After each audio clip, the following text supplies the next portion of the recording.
Here we go. Oh, also, what's my charge? Yeah, we're good. Don't need to plug this in. It's annoying when I have to do that anymore. There we go.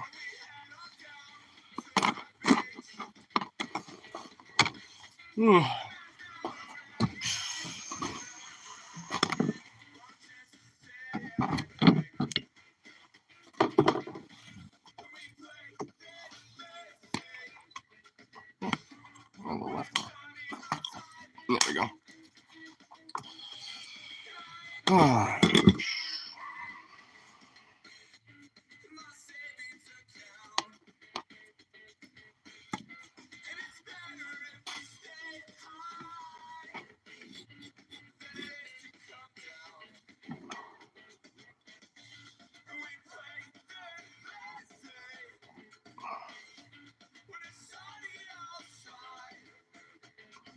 There we go. Fucking little hairs. Jesus. So cops little hairs be everywhere. It's ridiculous.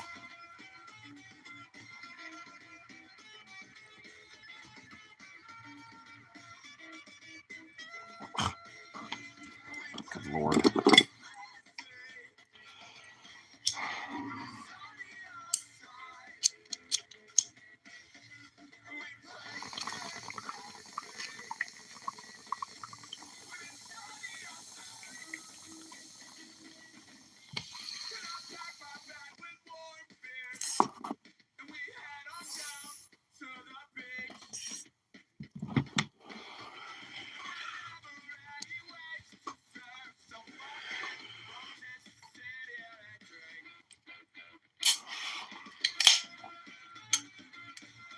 There we go.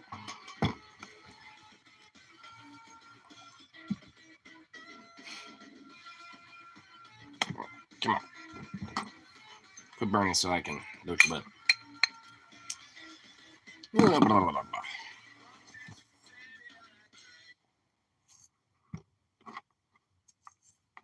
there we go. Sweet.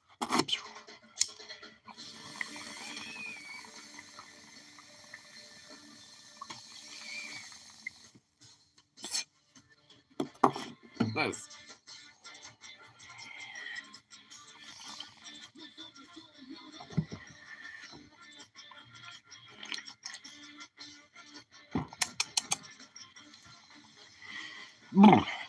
It's cold in here. It's nice and warm earlier. Now it's chilly.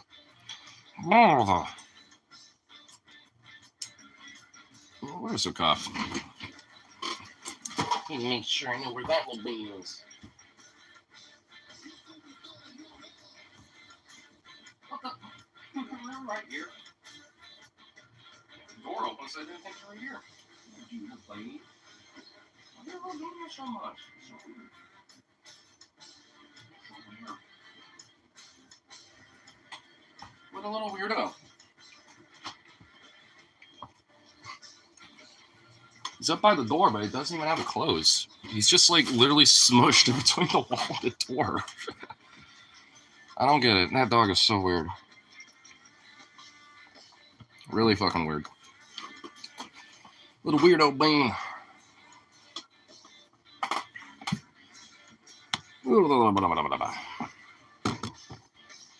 At least I got him taken care of for today. At least makes me feel good. And what did I do with my token books? What did I do with them?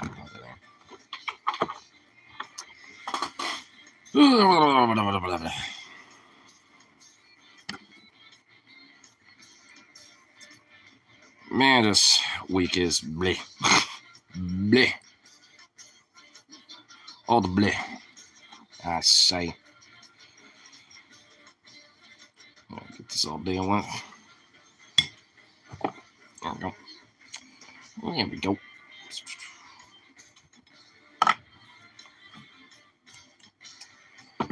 Oh my goodness gracious. Oh, that felt good. Oh, that feels just as good.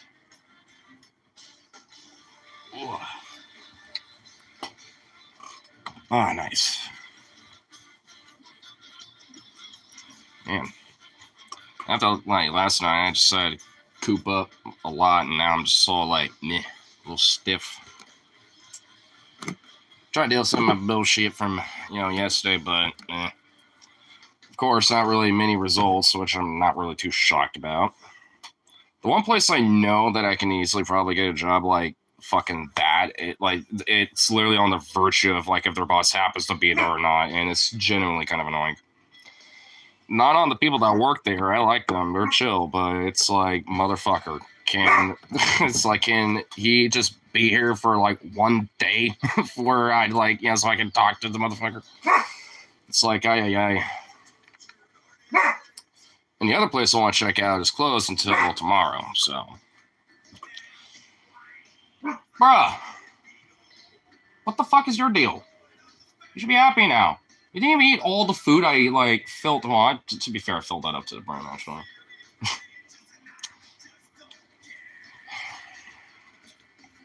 Yeah, so much.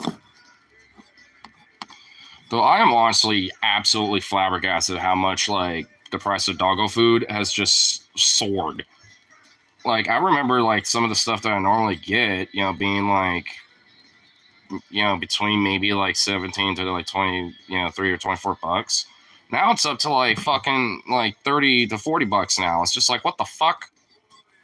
It's, basically almost damn near doubling up in price and shit. This is with, so many different fucking things. It's kind of fucking outrageous. It's literally cheaper to, buy weed right now than it is to get groceries in a weird fucked way. It's what the fuck, dude?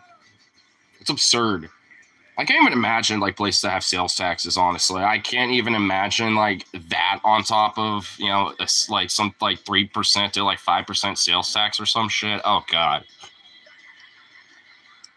And people wonder why they can't really afford shit right now.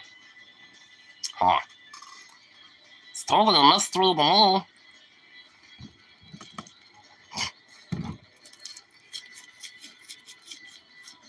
Because at least, I kind of restocked on a little bit more on some food, that I can make up for myself, which literally only costs 10 goddamn bucks, in comparison to the 40 something bucks of dog food, which is mostly it was a run for him anyway to make sure that he got, stocked up while I'm still dealing with my shit. Because I could go without it, I could go a day without eating, even though that's not good, but whatever, fuck it, as long as my dog eats. I'd rather him eat than me. Why have you sent me? I didn't even send anything to you. I just, what, did YouTube notify you? I'm just started this 8 minutes ago? I haven't even shared it to anyone. Because I do that sometimes. I'll be like, yeah, I'll share the Rose or something. I'll share the Mornax and let them pop in. Maybe I'll share it in my group chat with my buddies, see if any of them pop on. I'll do that sometimes, but a lot of times I don't really need to.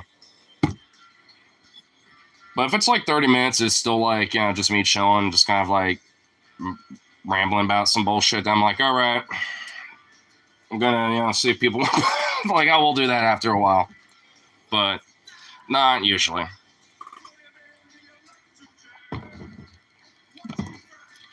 But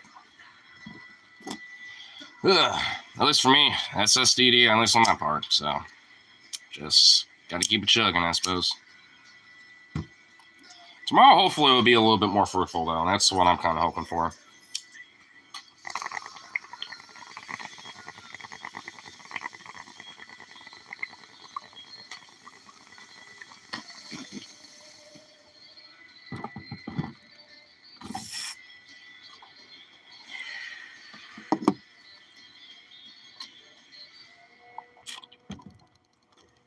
Got approved for 220 in food stamps, but I doubt I'll get more than that amount. But I doubt I'll get more than that a month. Well, yeah, honestly, 220 a month, isn't that bad. I know we have food card, but I don't know how much is on that. But I mean, all in all, it's not terrible. get some groceries for the week, or at least for like a couple weeks. I mean, that'll do you pretty good. So, honestly, not that bad. I mean, if anything, it's probably going to be stayed that way unless, like, the state, or I guess federally, there's like cuts and shit. But a lot of times, like a lot of how like food stamps work is, like granted, mostly funded federally, but the states usually are the ones that dish it out. Because like Oregon has their own way of giving out SNAP cards and shit, and honestly, it's a little like it's tiered based off of income, which I already know that. Like it just depends on how the states do that part, basically. About less than 30 items for that amount. Trumpflation is here, dude. Greedflation's been here, bro, and it's just only gonna get worse. And like, it's been like this since 2020. Like when COVID happened, like it was just an excuse basically to start price gouging the fuck out of everything. And now it's like, they're just using different excuses to just rake it up more and more. And then they couldn't do that too immensely under the Biden administration because for the little fuck, that he did, like he did at least, make it so it wasn't as easy for him to get away with that as much. So now the greedflation and a lot of price gouging is just going to skyrocket because Trump ain't going to fucking do shit to like, try to halt this or like, do any like, restrictions, when it comes to that. Like he's just going to let it like, fly like the wind, baby, go as high as you want. Like he don't care.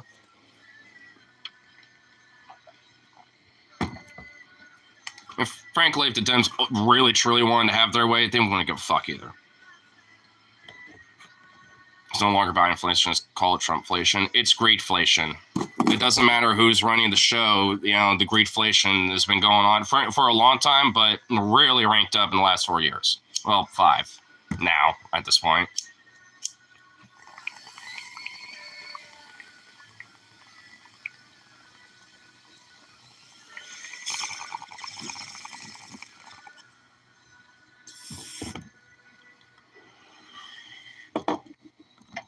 Don't matter who calls the shots, it's always going to be greedflation. And yeah, next 4 years, and frankly, especially this coming year, ain't going to be good.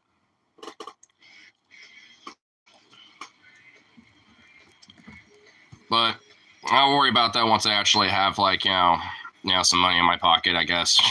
Because like either way, I'm getting impacted the same way regardless right now. I think the last 4 years are bad. Wait until we see the next 4. We already have an idea about what that looks like. Granted, it's different, to a certain extent, but not too much different. Honestly, like a lot of the things he's just going off about, like it just kind of makes me, like legitimately, like makes me think he's just like trying to, like, frankly, not even do this like weird nationalistic fervor thing, but just like basically bankrupt the country to fill his own coffers and pockets. I mean, that's just what it really feels like. I mean, but I don't know. Like, it's one, like, just considering that a lot of the weird shit he's just been boasting about, like, joking, quote unquote, about making Canada the 51st state or something. And then Trudeau stepped down. So, Canada shall be at, oh, wait, hold on. Shall be at last estate. Shall be at last estate. Well, it would have to be multiple states. Like, Canada wouldn't be able to be just one state. Like, every province would basically just be reformed into states. I mean, like, that's just, like, it would be however many provinces are in Canada, that's how many states we would have. And even then, we'd probably reshape it all anyway. I mean, so, I don't know. I kind of doubt it would just be a singular gigantic state. Suddenly America's state is like literally bigger than America itself. It's just America doubles in size just off virtue of one state, which also, by the way, it's not going to happen. Like, I don't care, like, who's running the show in Canada. If America legit dead-ass tried to, like, make Canada, like, officially, a part of the United States in some way, like, it would shatter a lot of fucking relations, not just with Canada, but with a lot of different allies. Especially if you think about the broader Commonwealth, which includes Australia, New Zealand, the United Kingdom, and a bunch of other countries too.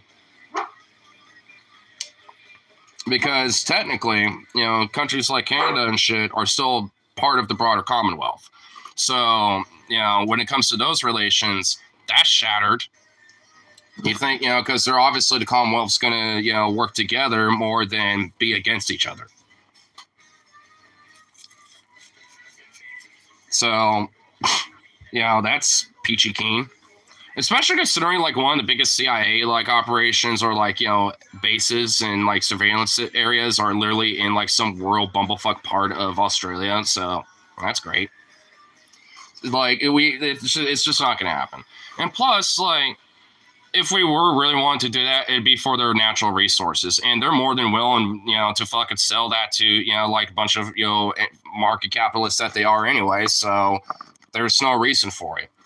Why do you think when it comes to countries like Venezuela, we want to try to overthrow their government and, install a coup d'etat while, like in Canada, hey, they're just our good old buddy, chap. In fact, we have like, agreements of like different, pipelines and shit with them when it comes to like, the crude shale oil and shit in like Canada.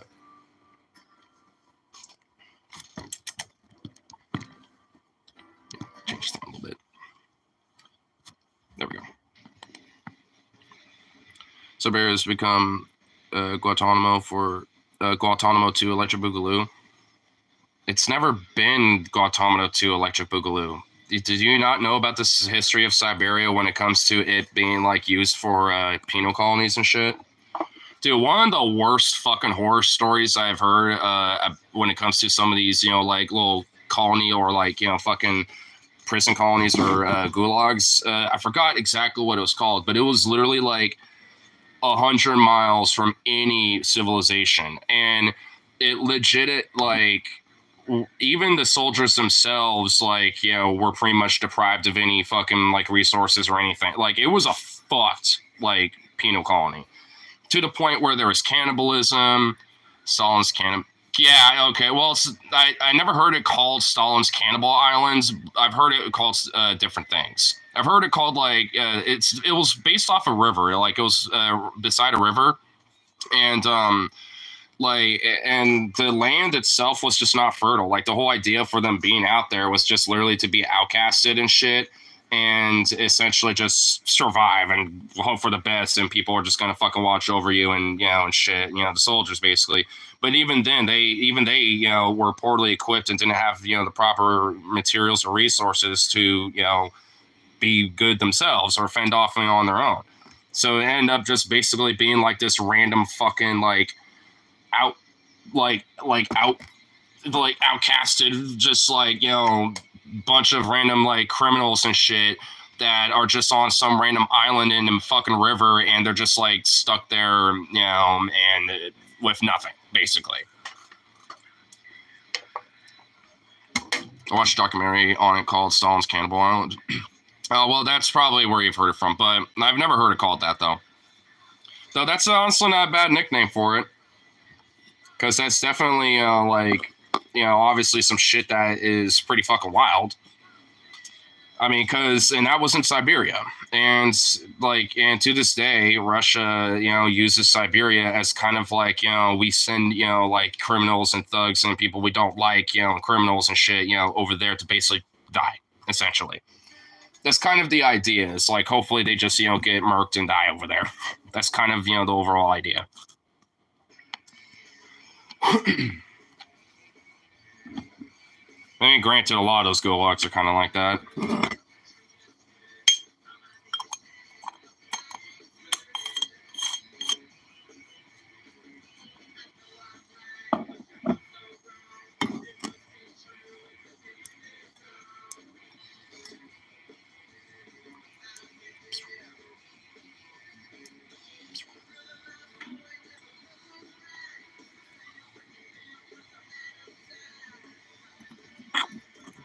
Order or Subway?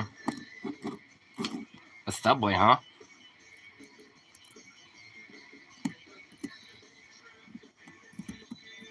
I have not had Subway in a fat minute. Mainly because I feel robbed at the idea that the footlong is no longer $5. I know that was so long ago, but I don't give a fuck. Until they bring it back, I don't give a shit. Because even at our store, fuck them anyway. But like even our store, like our footlongs are not even like as pricey as they are. They're like $6.99 or something, and depending on which particular type of sandwich you order, it could be like $7.99.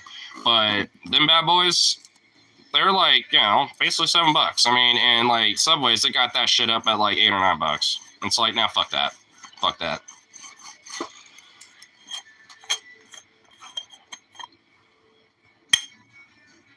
I also had a speaking of fucking Slaveway, I actually had like some mail sent to me that I didn't even notice about like how I lost my insurance coverage or whatever, at least with my employer being the like or whatever the fuck.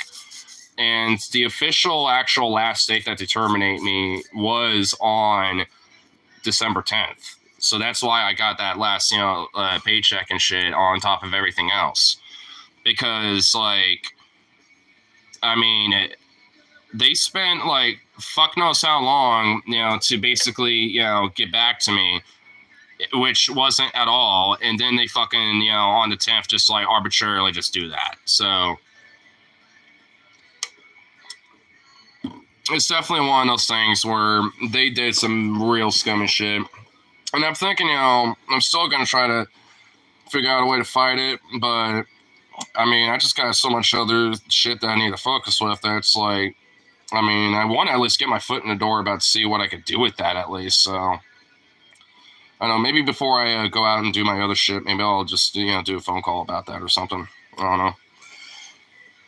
At the minimum, I'll at least call the union about that. See if I'm still at least, a member of theirs or something, because I still want to be, despite not, being like, at work, anymore. Like, so I want to at least, see if that's all, still right. Like, not right now. It's just like literally one of those things where honestly tomorrow I'm hoping, for some more, results, because the one place I definitely want to check out if, like the place like the Wish Shop Pub that I want to actually kind of work out a little bit as cook. If that doesn't completely work out, or if it's still like in limbo bullshit mode because their bosses doesn't really want to be bothered and will randomly just show up sometimes, and who knows, it's like, at least I know the other place is pretty consistent and it's consistently open, except on Sundays. I think it's like 11 to 3 on Sundays, but consistently noon to 8 every day. Outside of Monday and Tuesday, they're closed those days. And that's basically like what my shift was, except it was like 2 to 10. So what, 2 hours earlier than when I normally would work? I mean, that's honestly great. Like, I would be like, yo, put me full time. Like, this is perfect for me. Like, I mean, the only thing I would have to do is just renew my food handler's permit, but I don't got the funds right now. So if you're willing to trust that, or maybe like take it out of, something, I don't know, like maybe they can work with me about that, and just like, that's the only thing I need to like deal with. But besides that, pretty much like I already know everything. I would just have to learn how to cook their stuff, but when it comes to like work in the kitchen, I know that shit. I just need to know what type of stuff they got, and that's about it. Learn how to clean it down, blah, blah, blah. Like, the routines and shit. But beyond that, I mean, and I'm a kinetic, like, hands-on learner anyway, so, that's why I like workplaces like that, because you kind of have to be hands-on and actually, like, see what you're doing, in order to kind of, like, learn the, the shit. Like, you can't just, like, read a book and, and that's it, right? So I honestly love jobs like that. Anything else, Mary? I think in Oregon, if last time I did it, which was like 4 years ago, because it's about like every 4 years you have to renew it. It's I think, at least if I remember, it's I think like $15 or like something like that, or like $20. I forgot exactly, but it's something like that if I remember correctly. I wouldn't be too surprised if it's bumped up a little to maybe like 25 or something, but if I remember, I think it's somewhere around there. I mean, I've done it like 3 times, because I got one when I was in high school because of the classes I was taking there. And that was actually funny enough free of charge because that was paid for by the school. And then the second time I did it was, while I was working at Safeway. And then the third time was, while I was still working there. And now I need to do it again. So which I was going to need to do that anyway. But, at this point, now I definitely got to, because that would really help solidify and guarantee that I got that, got the job down. So, and also getting a food handler's permit is not that hard. And I, like a lot of the information is not, trick question shit. It's really easy, and it's usually the same, kind of style of questions every time. So I'm not even really worried about that. I'm just more worried about making sure I have fucking something lined up, for fuck's sake. I hope I at least get something by the end of this week. Even if it's not like a solidified, like, I'm going to be starting or some shit. I want to at least have, like, all right, I just have to, like, walk in on this day or whatever like something, Like, goddamn. Starting to really get sick of this shit.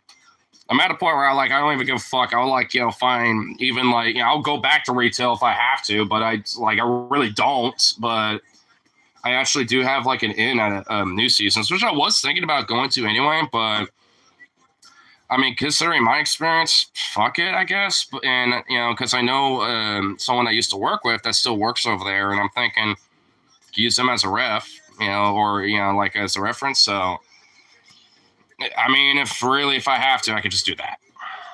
But, I'm really, I want to get out of retail. Like, I'm kind of done with that. I want to try something different.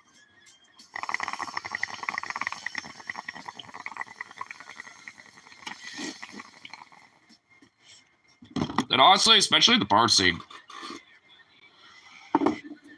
Bar scene, especially in Portland and the greater metro area around here, very prolific. So even if I don't necessarily, like, last forever, I'd like to Wichita or some shit, plenty of other places I could find. And at that point, now I got experience doing that shit. And potentially by that point, I could probably get a, alcohol handler's permit and shit on top of that. Some other shit, so... Have you passed the bar exam? So what? Be a lawyer? What? Like get a law? Like what? Go into law? Yeah. Let me just go to Let me do the bar exam and get into law. Let me be a lawyer or something. The bar exam. I know, right? Oh my god. Oh, the bar. Oh, the bar exam. Well, I'm literally talking about it right now. Well, he maybe was typing it out while I was talking about it. Well, still, it's actually kind of funny to take it literally, thinking like, yeah, why do I just be a lawyer? I probably wouldn't be that bad of a lawyer, but I would need to like really kind of study some law and shit for a minute, though. You know what I mean? Making a drinking joke. I get it now, but I also kind of like it taken it literally too. Anyway, whatever. I was literally talking about it. Like, if I, work in the kitchen at like, like even if it's like, doing that, I could eventually, work on getting like, alcohol handler's permits. So when it comes to like bar backing, I can also help handle, alcohol, dealing with that, like storing it, stocking it up. Like I can expand it, not just being a cook, but being a bar back and kind of gophering it up a little bit. But ultimately, I need to get that foot in the door to, get that shit rolling, right? So, and even at, like, the other place I'm talking about, like that barbecue restaurant place, like, I can even do it there, even if they don't do that type of shit, I can just, do it on my off time, be like, hey, maybe I'll do part-time here, part-time at the Wichita over there. So, hey, maybe after work, or maybe on Mondays, Tuesdays, you can swing by over there and let me know what you want, and I'll hook you up a little extra fancy. Get you some like extra fixins on your burger or something like that. Bus drivers get 20, 30 an hour. I would have to get my license and then get like my CL or whatever it's called. I would have to get a lot of I would have to get so much shit down first. And plus they have requirements of having driver experience, which I don't. Imagine all the drunks crazy you get to deal with. Honestly, imagine being a Max operator, rolling up on the stations and seeing what shenanigans are going on. And then, looking at the cameras, too, and seeing the people be, derpy and shit. I mean, I could probably be a max operator potentially. I mean, because I know the max lines. I know all, like, I know where they go. Obviously, like one of them is. There's two of them that are pretty much the exact same distance from my fucking house.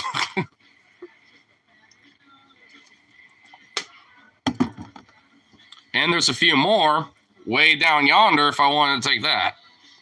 Bus drivers should make federal minimum wage. Shut up. I almost wanted about to say something, but I'm like, no, it's just him trolling. One of the craziest motherfuckers driving. Well, then lower the requirements, but make it a good pay. Because, dude, you'll get some... Dude, honestly, there are some kind of, crazy motherfuckers who are drivers sometimes.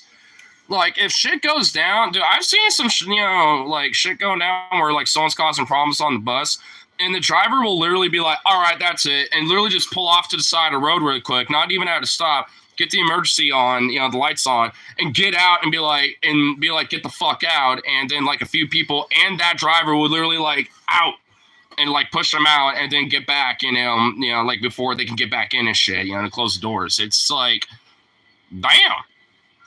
There's some motherfuckers that don't fuck around sometimes, and I kind of like that. Because sometimes you will get, like, some stuck-up, like, tooty-booty assholes that, let's say you have a dog. Because sometimes, I'm not the only one that's brought my dog on the bus, but there's been many of times where I've brought my, dog on the bus, and many people have done this too. And there's been only, like, maybe 2 or 3 times where people, where a bus driver would be like, is that service animal? I'm like, it's emotional support. And they're like, okay. I'm just like, and I'm thinking in my mind, I'm like, one, legally I don't have to say yes or no to this question. And 2, what are you going to do? Kick me off? Like, I mean, and deny the fare I literally just fucking gave you to, like, go to my destination? Like, are you going to literally make me wait, like, another 30 minutes or something? It's like, I mean, it's, like, I get, that, there might be certain policies and shit, but a lot of those are there mostly for people who are, like, being, problems, and shit. And 99% of the time, there's never any issues. Like, straight up. Like, I mean, I've never had any problems outside of, like, a few times. And I always, like, because he is an illicit sport, but that doesn't do much, and it doesn't have the same legal standard as, as a service animal, which, whatever, that's fine. But, like, beyond that, it's like, at least that diffuses everything, because to some people, they think it is. So whatever. It's like, if they question it, then it's like, I don't have to answer those questions because legally I don't have to answer that. Especially, someone has a certified service animal, they don't have to have their legal documents or anything like that on them or anything, and it doesn't matter. Like, they have their service animal legally, they're allowed to have it wherever they, need it.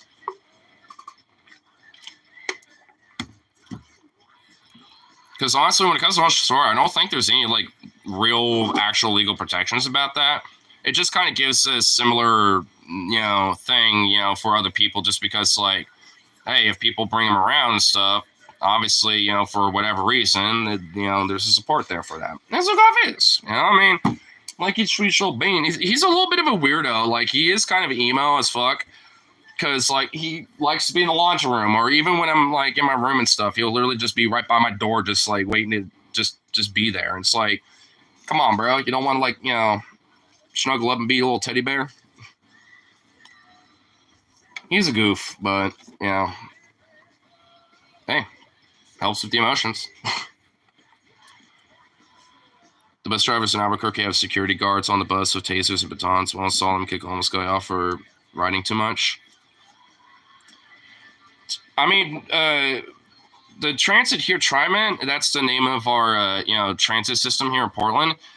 I mean, they have TriMet security, but they're never on the buses. I mean, you'll sometimes see them on the Max, and they used to check fare, but because of, like, hop cards, they can even use your debit card to, on those hop, scanners, you can use that too. Like, because people usually use that now, they don't do that anymore, or at least nowhere near as much. And it's just like, I mean, all in all, it's one of those things where like the security's kind of laxed up a lot, but they will still hang out at like the actual stops and shit. At least for the max stops, for the light rail, and I mean, they're nowhere near as aggressive about shit. I mean, back before like Hop and everything else kind of started getting introduced, like they used to be pretty like up on your shit. Like back in college, like I did get a bus pass, but I was running late for the max, and and it was about to leave us. I was like, oh shit! And this was back in college, and so I was like, oh fuck, and I had the ticket in my pocket, but it fell out. And which in foreshadowing comes up in a minute. So I managed to get on the max. And I was like, oh fuck, damn, and I was just kind of sat there, and I was on my phone. And then on one of the stops, like, like 4 or 5 stops later, like suddenly China security came in checking for passes. And I was like, oh, okay. And I was like, all right, well, I'll look around for it, and then I realized the initial pocket I thought it was in, I was like, oh, fuck. So I started checking other pockets thinking, and then they came up to me. It's like, got a pass? I'm like, yeah, but I took the bus to Max, and I was running late. And I was kind of giving a quick explanation. I thought I had it in this pocket, but I think it fell out. I'm kind of I'm running late for, going to college, up in North Portland, blah, blah, blah. And they're like, all right, well, we'll give you some time, but if you can't find it by next stop, we'll have to ask you to step off. I'm like, fair. That's fair, I guess. I'll just have to, let the teacher know or something. I kept looking around. The stop came up. I'm like, I think it fell out, and I stepped outside and they're like, well, do you think it fell out of your pocket? I'm like, yeah. When I was running to the stop, I think it fell out. And it's like, well, and we technically have to give you a citation, but honestly, you can have these dropped or at least reduced, a lot. We'll give you like the minimal, blah, blah, blah. But you literally just show up on this date and, if anything, if you explain the situation there, they'll just drop it, And I was like, all right, cool. And the day I showed up, for the bullshit and stuff, I explained it there too. And they're like, oh, well, that's understandable, blah, blah, blah. Because I did at least, like from beginning to end. And plus, I'm a college student. I'm just trying to get by doing my thing, doing part-time, while going to college and everything, I'm just a college student, I ain't trying to skimp on this shit, So they understood and they just dropped it. So I didn't have to pay for it, but that was back then when, like I said, they were kind of like on your shit about things.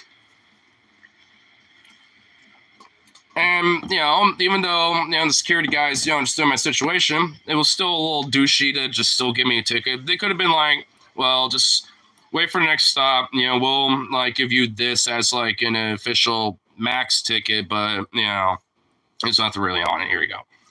We won't cite you or nothing. But we'll just have this to at least let you get by in case someone else, checks you or something. Just explain that, you already got cited for it. Like, so they could have done that, but, whatever. Yeah, it was so long ago. I don't give a fuck. But it's just an example that, like, hey, traffic security around here back in the day used to kind of be on the shit a little bit.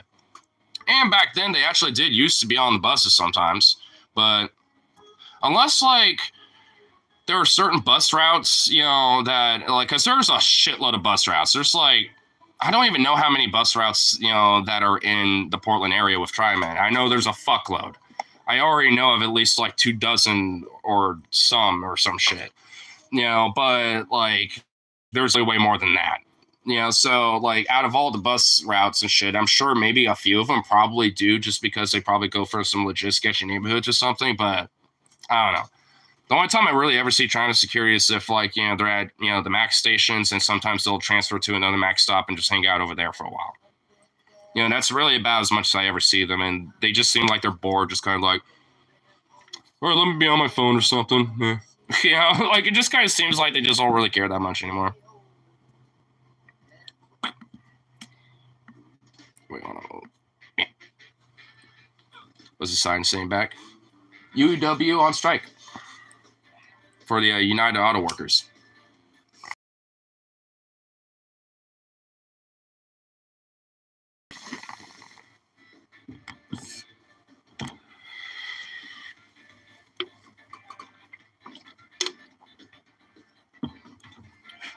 They're a national union out here in the United States. But back when they were on strike nationally, there was a plant, a Chrysler plant that the UAW was representing and went on strike. That was out in Beaverton. So me and a couple of my buddies, like off and on, would go over there and hang out at the strike lines, at least when they were going on.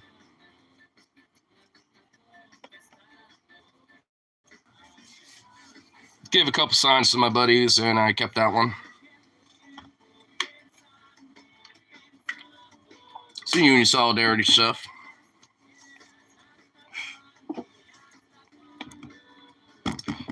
Well, since I recognize you, Sparrow, I might as well give you a mod. Just, you don't have to do anything with it, but it's just a way to recognize you next time. I just like to do that, homies. Still trying to learn about the states.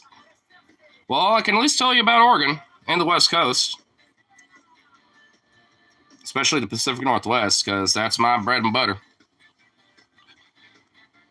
And at least if you want a biased opinion about Idaho, which is a border state of Oregon, then I can tell you everything about that.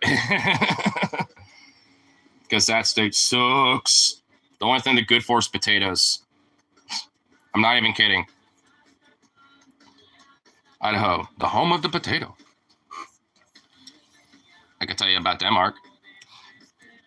And there's definitely some stuff I want to learn about Denmark. There's actually a Danish movie I want to check out called April 6th, which is about like the invasion of Denmark in 1940. But it's from the Danish perspective. And I'm just like, oh shit. Like, I definitely want to check that movie out because I've only seen some scenes from the movie. Just like a couple of scenes, like the first initial like invasion scene and then like a street battle scene. But that's pretty much about it. Oh, actually, speaking of which, I also have a Danish helmet. Where did I put that? I know I have it over here. Did I put it over here? Where did I put that thing? Oh, that's my cheese jamming one. Oh, never mind. I didn't even have to get up. It's over here. Never mind. I didn't even have to get up for it. But, whoop. Actually, the back of it's right here. So, bada boom. It's original surplus one too. You even got the old like cork in there for the stiffness of it. Pretty sure it's an original. I think the only thing that might have been changed out of it is just a string in here, but pretty much everything else about it is original. And of course, with the press stickers on there that I put on there, it was because I used those in the Portland protests.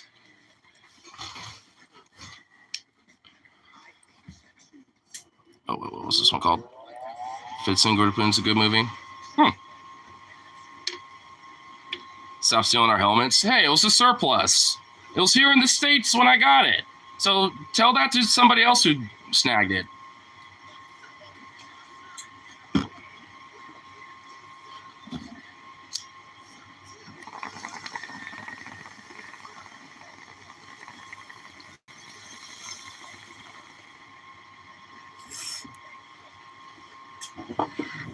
But you know what? It got chiseled in with some experience. I wouldn't say combat experience, but it's seen some shit. This thing is like legit unironically protected me from like fucking gas canisters and like fucking random rubber bullets. Like I've legit almost. I'm not even kidding. I probably would have had my head cracked a couple times just from like rubber bullets and shit because that thing is dead ass protected me. There ain't no real dents in it or nothing, but that thing is dead ass protected me with some shit. And the few times where I've gotten like knocked over or some shit, like, boom, I'll be like, oh shit, my helmet protects me, sweet, get back up. All right, we're moving. Like, I mean, that thing has done me some fucking wonders. Gotta go Viking again. Well, I might, go Viking as well too. I did with that fucking thing. Which is also kind of interesting because I was also wearing like an East German field jacket or a trench coat. Like, I had all sorts of random like military on me, when it came to that shit. Because, like, you know what? If I have all this stuff, might as well put it to some use. At least christen, some experience in the surplus that has never been touched on the field of battle. And I would show, but I'm not going to because I also. Oh, don't fall. Helmet, you stay. Actually, I'm just gonna put them here. It's more safer that way. But I actually do have surplus memorabilia on one of my rifles that I have because the East Germans had their own licensed variation of the AK called the MPI KMS or the MPI KM, and I got a bunch of furniture of from East Germany on it. And if it wasn't for YouTube, especially with streaming being so fucking anal about that, I would show it. But the only way I could get away with it if I had as a display piece back here or something. Or, well, I guess I could set it right here, and then without it being touched and just literally as a prop, I could show it. But that, even then, I don't even want to fucking risk the biscuit. You know what I'm saying? Like, that just seems like a little and if I can, I want to try to get as many East German parts on that rifle as I can, just so it could be as close to the replica as possible. But it's already pretty close as it is. But if I could find a lot of different random pieces, then I'll just be happy, little bear. I'd be happy with a little red sunshine.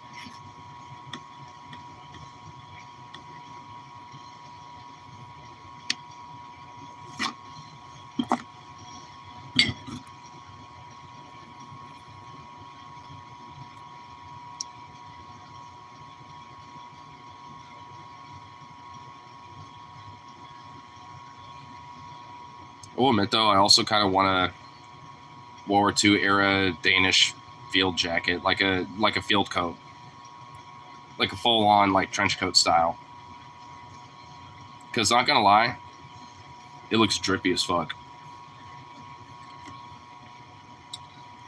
Though to be fair, I don't know what it is, but I'm not a military guy, but god damn it, military uniforms are actually legit snazzy as fuck back in the day. Now they're just meh.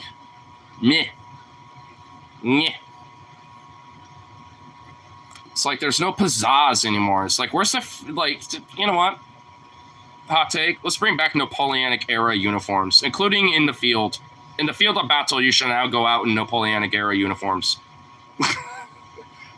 We need to remodernize the Napoleonic era of uniforms and add some extra pizzazz. I want to see some epic fucking plumage on some motherfucker's head while they're just decking some bitches with a drone while they're in a trench.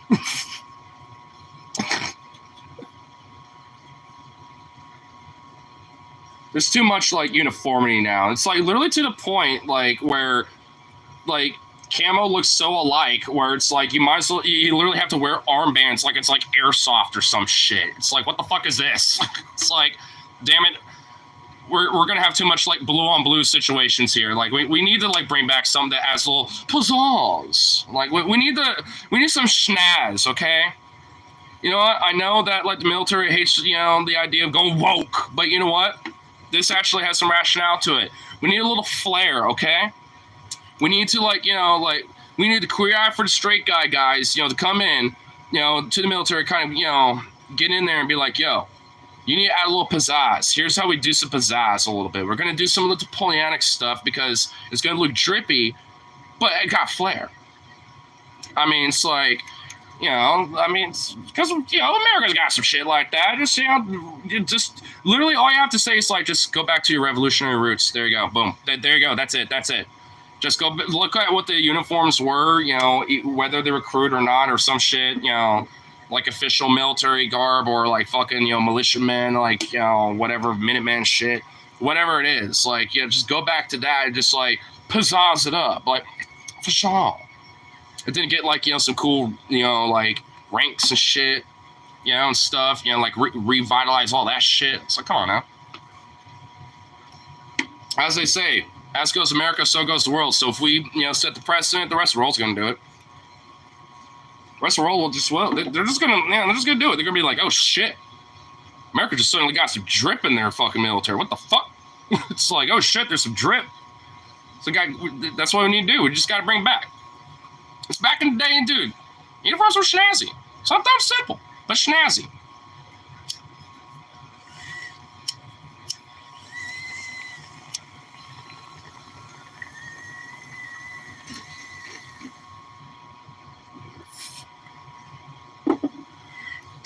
You know what? I actually think I have a picture on this fucking phone to prove it. Hold on, let me find. Let's see if I actually do. Hold on. I'm pretty sure I do. I just have to go to Halloween. Pretty sure it's on this phone. Oh, no, it's on the other phone. God damn it. It is. Scheiße. Wait. Oh, wait. Just thought of another idea. I probably still do. I just need to... Yeah. Maybe. Zukov, shut up. Ooh. Maybe. Not that far back. Let's see.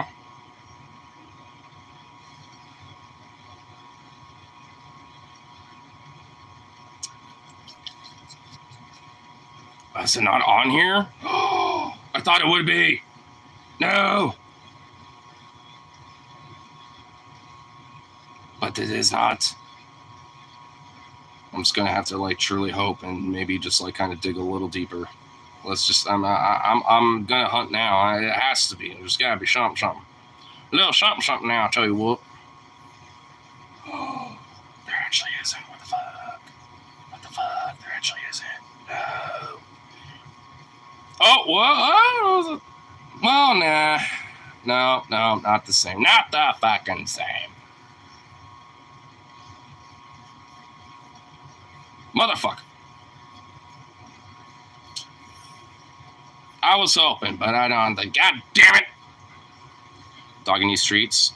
Oh, of course he does, but I just like gave him a bunch of foo-foo, so he shouldn't be complaining. Devenom. He does that. He does that occasionally. I wouldn't worry about it too much.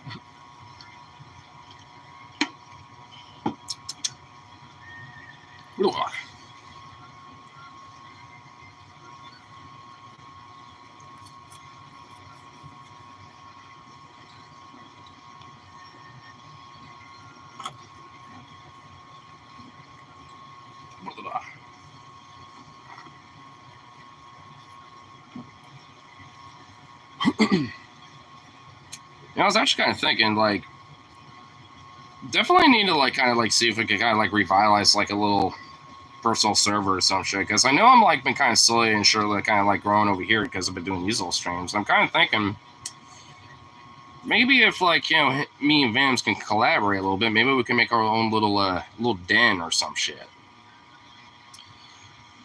You know, so I'm kind of thinking, you know, like, slowly but surely, you know, we can kind of, like, add a little kind of communal little server or something, but I have to maybe, like, you know, hit him up about that.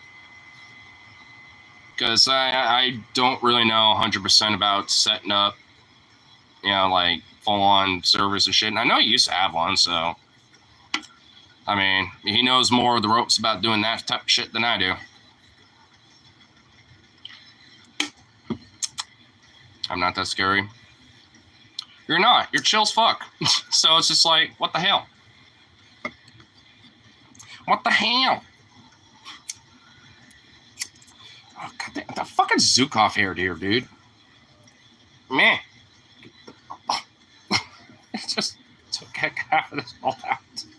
What the fuck? I have to reload it. Good lord. I don't even know how Zukov's hairs just get fucking everywhere. It's insane. He's such a little shed boy. And honestly, it's been kind of a warm fucking winter. I don't really like it that much. Like, this is kind of more on the first days in a while where it's actually been kind of like, you know, kind of chilly. But it's just like, it's kind of like an early bloom spring kind of, you know, winter, honestly. Because I was even seeing outside, like, you know, around my property, because I have a bunch of flowers and shit that normally are just, like, kind of dormant right now. But they're, like, green, vibrant, and, like, kind of blooming flowers a little bit. I'm just like, what the fuck? This never happens this time of year. It's like, Jesus Christ. For some people, it's like, hey, it's actually kind of nice. You know, we can go out and like hang out at night. Blah, blah, blah. And then in the back of my mind, I'm thinking, climate change is going to literally burn us all in the fire. We're all going to die. Oh my God, the climate change. Everything is getting warmer. The sea levels rise. The carbon gets thicker. The doom is nigh. It's like back in my mind. It's just like I'm just like thinking about that. They could get my winter, please. Can I have the Danish fucking Scandinavian winters, please?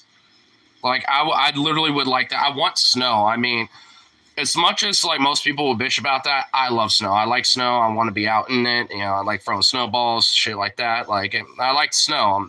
I got that Northern European blood in my ass. You know what I'm saying? Like I mean, like I like it. I like that Northern European muttness.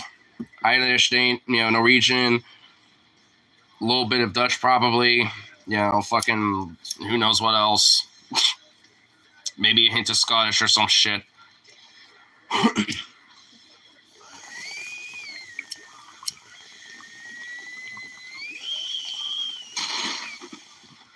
Definitely an Angloid. Definitely an Angloid-Mongoloid as well. Because straight up, I know I'm directly related to, I think it might be King, well, not directly, but indirectly on my mom's side, from like the lineage of King Richard. I forget which one. It's either King Richard the 13th or King Richard the 3rd. Which, funny enough, King Richard the 3rd had a strawberry allergy, which he was well aware of, and he actually had someone, test the strawberries, and he got an allergic reaction out of it. And use that as an excuse to literally just like behead somebody at the fucking dinner table. I'm just like, God damn, what the fuck did that guy do to spite you? Holy shit. Zukov, what the fuck? Me. Why? Ignore. Suckus threat. This fucking threads of some new policies. Blue sky beckons. Blue sky beckons, I know. In time, my son. I hate snow, this pain in the ass, so I'm going to send it to you now. Please. Please send it to me. Dude, like, the Pacific was beckoning me for a long time. Now, the Cascade Mountains beckon me. I must fucking rip some, shreds and shit on those slopes on my board, bro. I want to get my snowboard and fucking shred some slopes. And it's like, God damn it. If it wasn't for my situation, I would legit, save a little bit, be like, yo, homies, let's go to fucking, Mount Hood Meadows or, Timberline or some shit. We're going to hit slopes. Because I so badly want to. I got a board, but the problem is that my boots don't fit with the binders I have, so I just need to either sell the binders or the boots. Probably the binders, because boots, are a little big on me, but when you get them nice and tight, they're snug like any others. So I think I'll just maybe sell the binders, and at least in the meantime, next time I go up there, I could just rent binders and that's it, and actually finally get my board christened. I'll have to wax it up and everything, though, because that thing has not been used yet, so it's obviously going to need a serious waxing. So maybe whenever I go up there again, I'll have to ask him about that. It's been so long. Oh my God, my legs will burn like a motherfucker. Dude, it's been a couple years since I've done. Oh my God. Well, me and the homies are bringing like a 12-pack. We're having like 3 each in our pockets and which, by the way, a lot of people that, go out on the slopes do shit like that. So that's not even, especially out here in the PNW, that's like kind of normal. Like, I've seen people literally, grab in their inner coat pocket, just like a fucking Rainier or a small one, just like, shh. What's up, bro? What's it? I just be like, hey, why not, bro? What's your name? Yeah, I'm so-and-so. Yeah, I'm so-and-so. Well, nice to meet you. There you go. So, you've been sloping, been out in the mountains for long, and it's like, yeah, just like, I've been doing it for like a couple years, but just have a little side conversation while you're just like on ski lift, like, oh, I mean, out here it could kind of be a vibe. And every now and then, some motherfucker, you know, and this is when you know they're chill as fuck, when they just when they just flip out a joint, like, boop. All right, got my torch. You smoke? Yeah, I do. What's your name? So-so. Hey, I'm so-so. Nice to meet you. Nice to meet you too. And it's like, chiefing all the way up on the dude. That shit's legit. Because I've done that a couple times, and sometimes it'd be like, hey, you can keep the rest of it if you want. I'm good. Anyway, you have a good one, bro. And I'll like pat it down before we get up there, and I'll just like hide it in like, you know, my little like, you know, mask or whatever that I got, my little baklava, and then I just like go down slow because I have my own lighter, and obviously I'll have my own, you know, so I'll just be like, sweet, I'm gonna chief on the rest of this halfway down.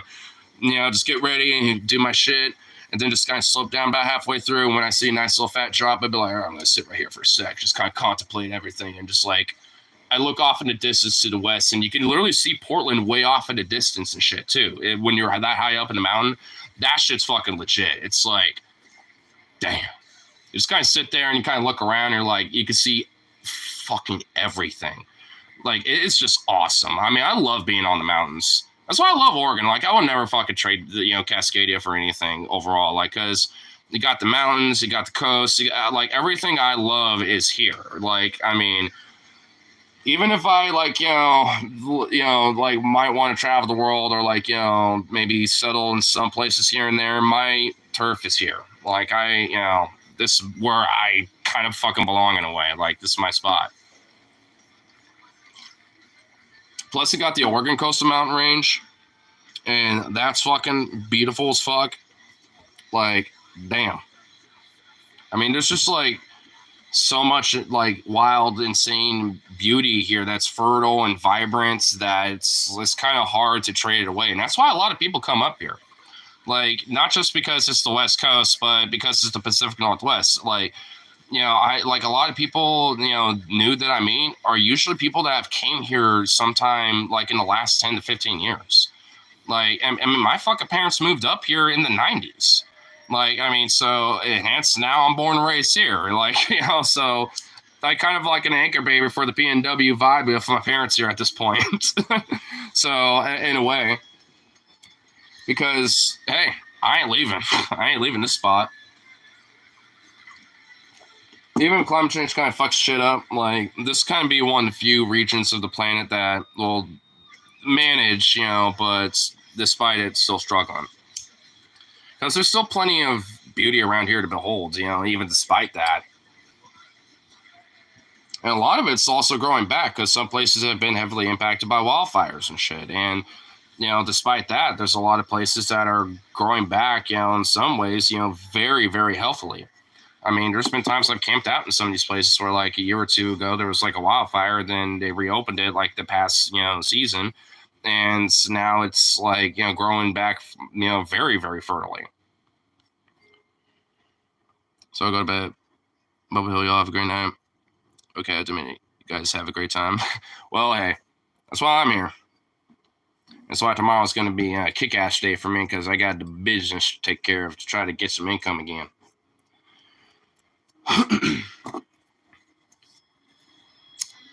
On the hustle.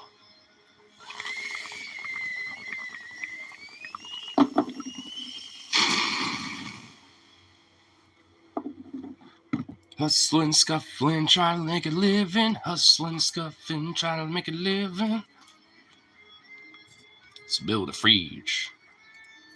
Wish this song was actually kind of some Billy. I don't even know if it's next, but I don't even care.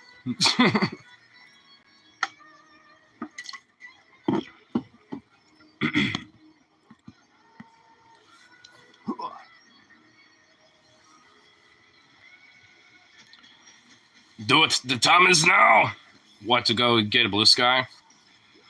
I mean, maybe I'll at least get an account started, but I'm not going to be active on it until I can at least, you know, have, you know, like, well, maybe I could just, like, undownload some shit. Maybe I could at least, like, snoop through a lot of different things that are on this phone at least, and I could at least maybe go for a back catalog just to make sure that I could find, you know, the stuff that at least is worth to keep and upload and shit. Because I know there's at least a few things on this phone I need to upload, so I got all the time in the world right now, I suppose. So guess I'll just have to deal with that at some point. But whatever. Because once I get them uploaded, I can just delete them, and then I can open up the memory on here.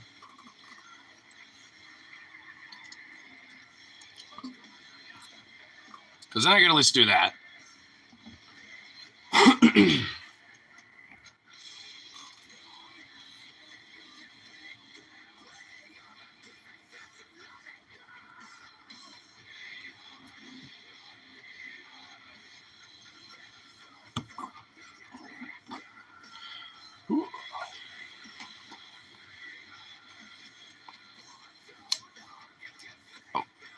Some things to know: you can't receive direct notifications from profiles of phone, so you create a list to pin and then add people who's supposed to want to see more to do it. Fair enough. I actually like that. Like, so you don't receive notifications unless you directly specifically want them, so you kind of create a folder specifically, you know, to have people that you want to have notifications for. I actually like that. That's a really good system, honestly. Why can't YouTube do that? Why do you think the bell system is there for, you know, subscriptions? Like, because that's kind of the premise, right? But they don't know how to do that. Because even when you have the bell on, you don't get notifications all the time. And even if you don't, you get notifications all the time sometimes. It's broken. But it sounds like they actually made it a streamlined thing, and I like that. That's awesome. That's good. Maybe all these other social media platforms should fucking you know, adopt that premise. Oh my god! I actually just realized. Hold on, I just remembered something that I think you might think is a little base, but hold on. I'm gonna smoke this real quick.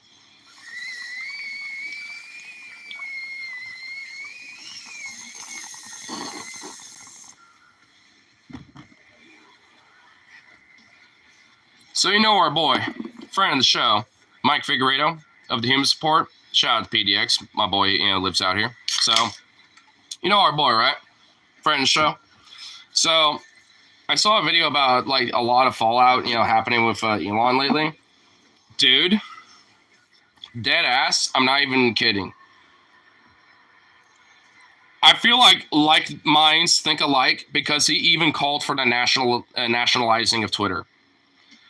He like literally advocated that, like, you know, maybe that, you know, like if Trump could do a little good. He didn't really overtly say it like that, but it's like, you know, in order to like, you know, like kind of curb, you know, Elon's bullshit, like nationalize Twitter as a platform. Like he literally was like saying that shit. Like I was like, what? It's like, ooh, it's like, I like that. It's like I was talking about that before you even made the video, and so I'm just thinking like, at least I ain't the only one thinking this shit. I was like, what? You also talk about how this motherfucker, a South African citizen, literally is influencing elections all over the goddamn world, especially in our elections. Illegally, too, by the way, like overtly. It's like, what the fuck? Tried to do that in Bolivia and tried to do that in Argentina. Well, succeeded in Argentina with that fucking insane fascist.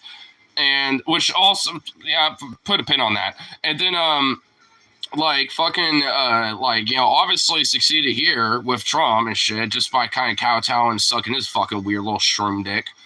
And then fucking trying to influence Canadian elections and the United Kingdom's elections. And so who knows how many other fucking, you know, governments he's had influence on at this point. It's like, ooh, nice. But it's like, this motherfucker is like brazenly just probably just committing like every fucking white collar crime in the book. And like this motherfucker, like what, does this son of a bitch straight up like really genuinely like think he's just can get away with this, especially considering there's a lot of like backlash on him even within the MAGA sphere? Despite Trump maybe for now kowtowing to him, there's going to be such a fallout that Trump is going to make him pay for it. Trump is known for this. Does he really think his time in the sun's going to last this long? Because I genuinely don't think it will. This motherfucker is like more than likely within this year is going to have a massive fallout with Trump to the point that Trump might do some wild shit like nationalize Twitter, take that platform from him, seize, his American assets, in the United States, and this would be based, deport his ass. Because, I would love that, honestly. Because, he would lose a lot of fucking wealth and a lot of assets, and potentially, maybe not even stocks too, to a certain extent. He would lose a lot from that and became the richest man in the world to now he's just like some mid-tier little bitch boy fucking billionaire. Like he's back to where he started essentially when it came to his influence, when he first started making his name. So it's like, and at that point, he's only on a decline there. Outside of the few little lackeys, someone to be sycophants and simp up to him because of Tesla or some shit. Like, I know Trump. He's petty as fuck. I mean, if there's anything about this, first term of him that we can learn from, he's a petty bitch. And he will burn bridges and make you pay, if you cross him. And Elon's kind of skirting that line. It's only a matter of time. So union, trade union, the UFCW, it's, yes, but also it's retail specifically too, is on top of that. It's kind of like a broad union with that. But yeah, there's a lot of aspects about our union that work in the trades as well. Not as much as like, the carpenters or like construction unions or like iron workers or like auto workers and shit, but, still a part of it. I mean, hey, retail is a trade. Because I found trade union feed on Blue Sky. Nice. Let's play Fortnite. Oh my god, Fortnite's gross. Ugh. Play a proper man's game and play like Arma or some shit. Like Arma Reforger or something, dude. Play a proper man's game. If you're gonna play like a shooter, play something that's like worth your damn while, son.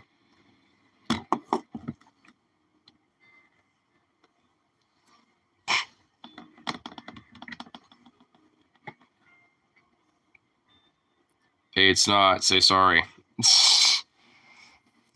Dude, Fortnite is like, I've literally played it once. Meh.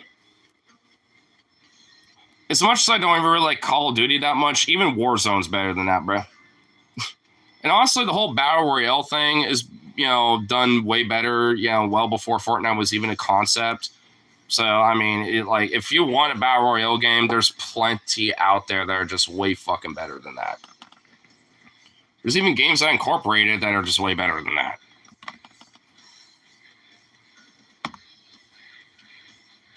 And I gotta say sorry for my subjective opinion in saying that Fortnite sucks. So, it's called opinions and subjectivity for a reason.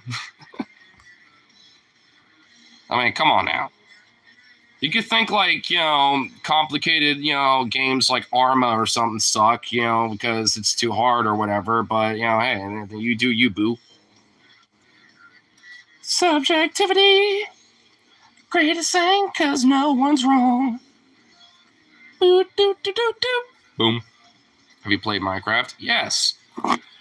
And hey, honestly, as much as when it comes to the community side of that shit, meh. But I'm also, going creative mode and just spend time just building shit for the fuck of it.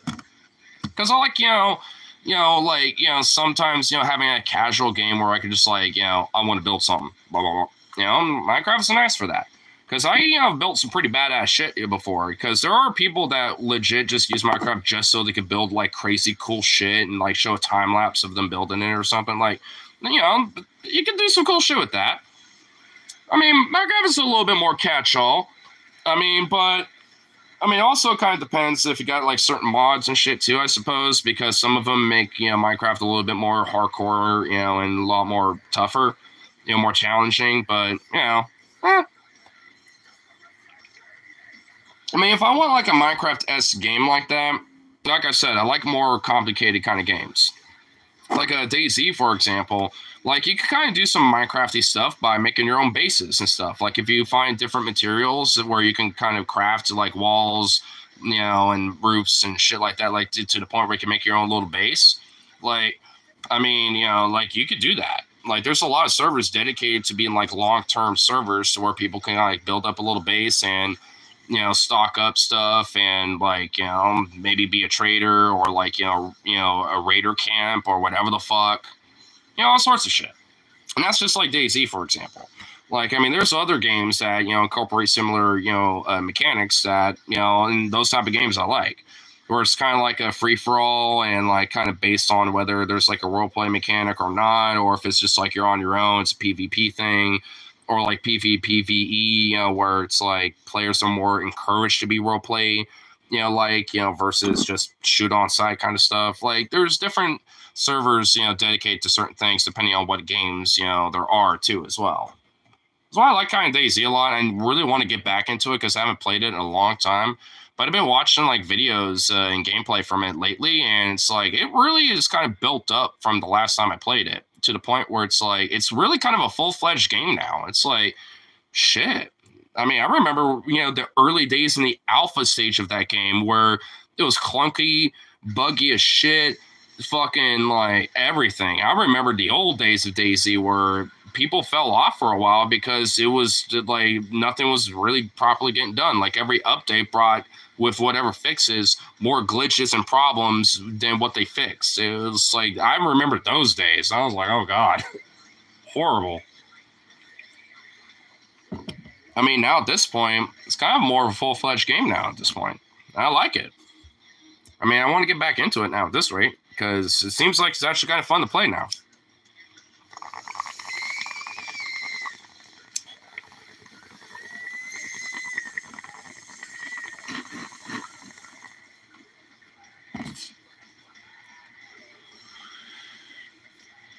That's the advantage of being a customizable, whether it's vanilla, like you said, building things, adventure maps, sky maps, puzzles, different modes. There's a reason to it. It's remains so popular. Yeah, exactly. That's why I think at least Minecraft is still a little bit more catch-all. Granted, I think it's definitely leaning towards, you know, like kids and teenagers more than not, but you know, with certain mods or, you know, even depending on what you know and like, you know, if you want to have a specific like map build, you can do that if you know certain like things that you can type in for like, you know, the seed or whatever the fuck. Like there's certain things that you can do to actually kind of make it a little interesting. Fortnite is gone. Oh my god, dude. Good for you. Good for you, buddy.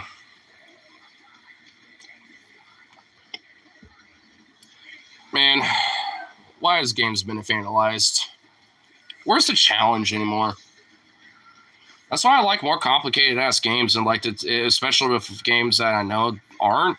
I always try to put it on a harder difficulty because goddamn, where's the fucking challenge, you know, anymore? I remember back in World at War, if you played on veteran mode, it was grenade spam galore.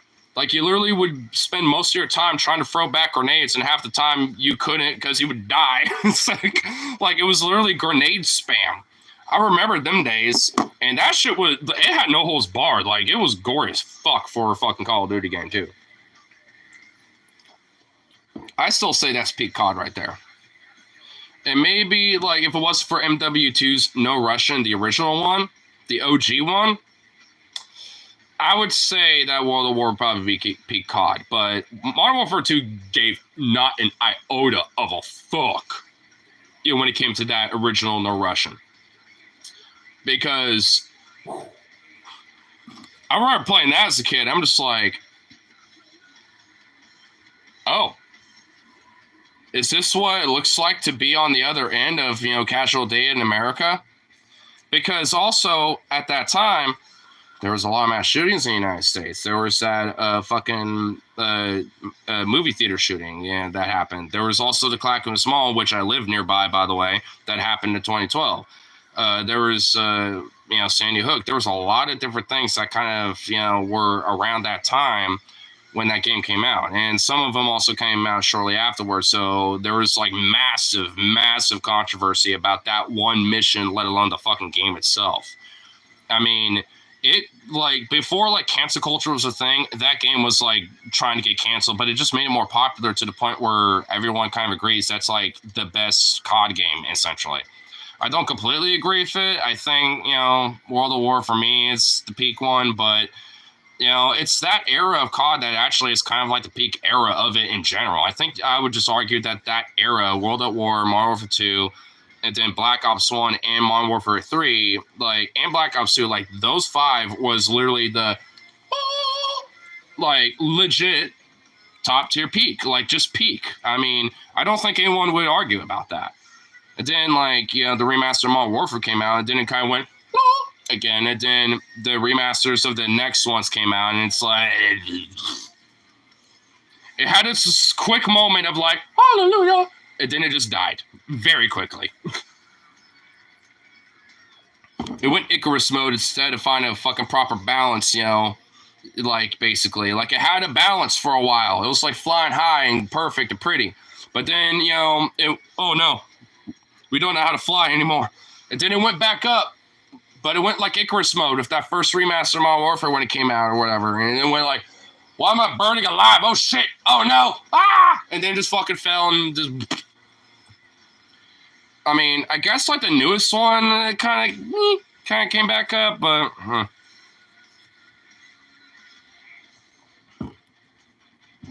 So, I don't know. Now at this point, I don't even know what the fuck Call of Duty wants anymore.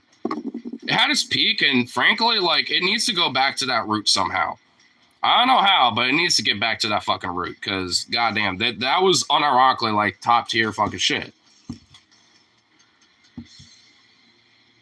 Because, man, I remember all the disappointment that came from, Vanguard, Cold War, and all those other, releases. Ugh. Fuck, I don't even think Battlefield got that much of a backlash in comparison to COD sometimes, because COD's kind of consistent. Battlefield had its moment for a while with Battlefield 5, because but that was just mostly right-wing dipshits, fucking complaining about it. Which sure, yeah, I can kind of grant that, I guess. But whatever, who cares? It's a game. Who gives a fuck? But either way, it's it had its quick little moment, and then they kind of fixed things up a little bit, and then they kind of pooped it out because they didn't really expand on it like they should have.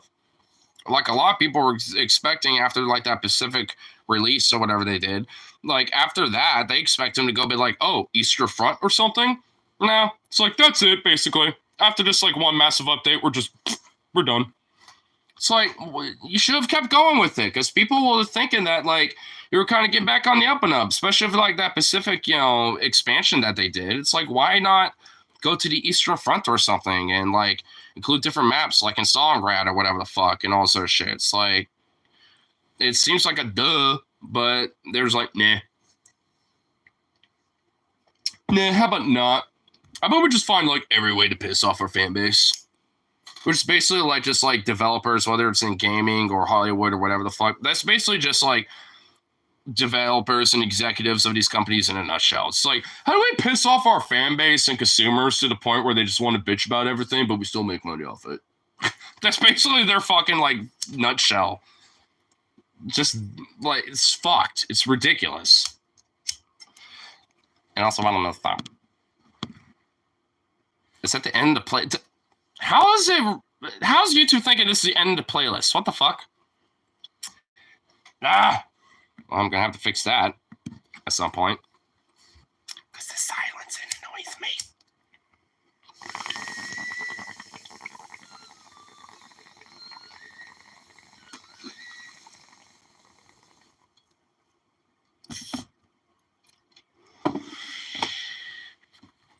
It annoys me.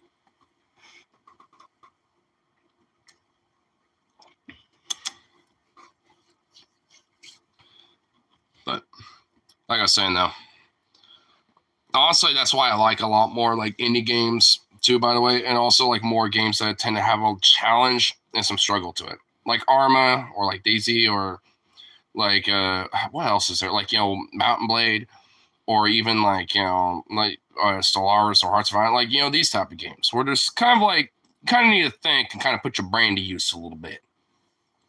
instead of just like point, click, build stuff that's instant, boom, boom, boom. Like I got you now, or whatever the vibe is like. Ugh. It's like games have gotten a little infantilized, or it's like I just want to like point, click, and just like do stuff. It's like, come on, is there like a fucking challenge anymore? Can we at least have something that's like a challenge where I'm like challenging my brain at least a little bit? Because games were like that. Like games are kind of meant to be a fun way to like challenge your brain a little bit, whether it came to like tactics, strategy, or like figuring out certain patterns, or like whatever the fuck it was. Like there was at least like some element of like, I need to think about how I win the game by doing this certain thing. And there's very different, complicated ways to do it. Well, actually, one game I'm remembering that really did this a lot was Roller Coaster Tycoon 2. Like, because that was my childhood. I played that all the fucking time. And sometimes I still do, because it is such a classic, good game. But basically, the whole premise is like, well, you're building a theme park, right? Like, but depending on if you like do certain missions and shit like that, like when it comes to different scenarios, like there's certain objectives, and like there's like beginner ones, intermediate, expert, advanced, stuff like that. Like depending on which one you do, they can be pretty hard. And like, and the challenging ones, you kind of have to do a lot of thinking about how to like invest properly to like fix things up, or like add certain rides, because you only could take out so much of a loan and have to rely on basic guests coming into the park, kind of thing. Like there's a lot of different tricks around it, because there's also things where you can like put ads out there and this and that. Like there's all sorts of different things to the game that like there's a specific like mechanic to it when it comes to everything. And and you have to kind of learn this type of shit over time to kind of figure out how to not only make money in the scenario that you're doing, but also achieve the goal. And sometimes it is like maybe paying off a loan, having a certain amount of guests, or making a certain amount of money every month when it comes to like a certain year, whatever. Like it's always certain things like that. So like and sometimes it isn't necessarily like a scenario to it. Sometimes just like just reach this goal, and like, because sometimes some of them don't have like money aspect to it, where it's like paid by the state or something like that, or whatever. Because some scenarios have that in place, but there's certain other like limits to where it makes it a little difficult and a challenge either way. But either way, it's fun. And there's a lot of different aspects to where you have to like challenge yourself to think like, I can't just build this and hope for the best or whatever, or just like take like an endless amount of loans or maximize on that shit, just build everything at once and just hope for the best or some shit. Like it takes a lot of different certain elements of creativity, and plus you got to think about certain like decor and shit like that. So you can't just build shit, have a path to a ride, and that's it. You also have to have like different little things around to kind of like beautify your park a little bit, shit like that. You can't just have it as like, I built a ride and that's it. You got to build a ride, but also kind of have a little pizzazz, like, so if you want to get more advanced, you could build certain things. Like you can have like, let's say you have like a roller coaster that's going up and then goes down, and you have like a quick little moment where it's flat for a minute and then goes back up and does like whatever the fuck, some twists and shit. Then you could build like a little tunnel, kind of thing, to where it adds like a little extra intensity to the ride, because it will actually add stats to it like that, but also add different things where it's like it adds beautification, and even simple as like adding trees, shit like that. I mean, like a lot of various little tiny things like that add to making more money to the park, basically. I mean, it's a very complicated but simple game, and it's very fucking fun. That's why I still play it, sometimes, like if, like whenever I kind of feel the itch, which I'm now kind of feeling. But I mean, because it's, like there's a lot of different, components to it. And me being a creative little turd that I am, I always love to like, really emphasize on beautification and shit, which definitely tends to get a lot of guests.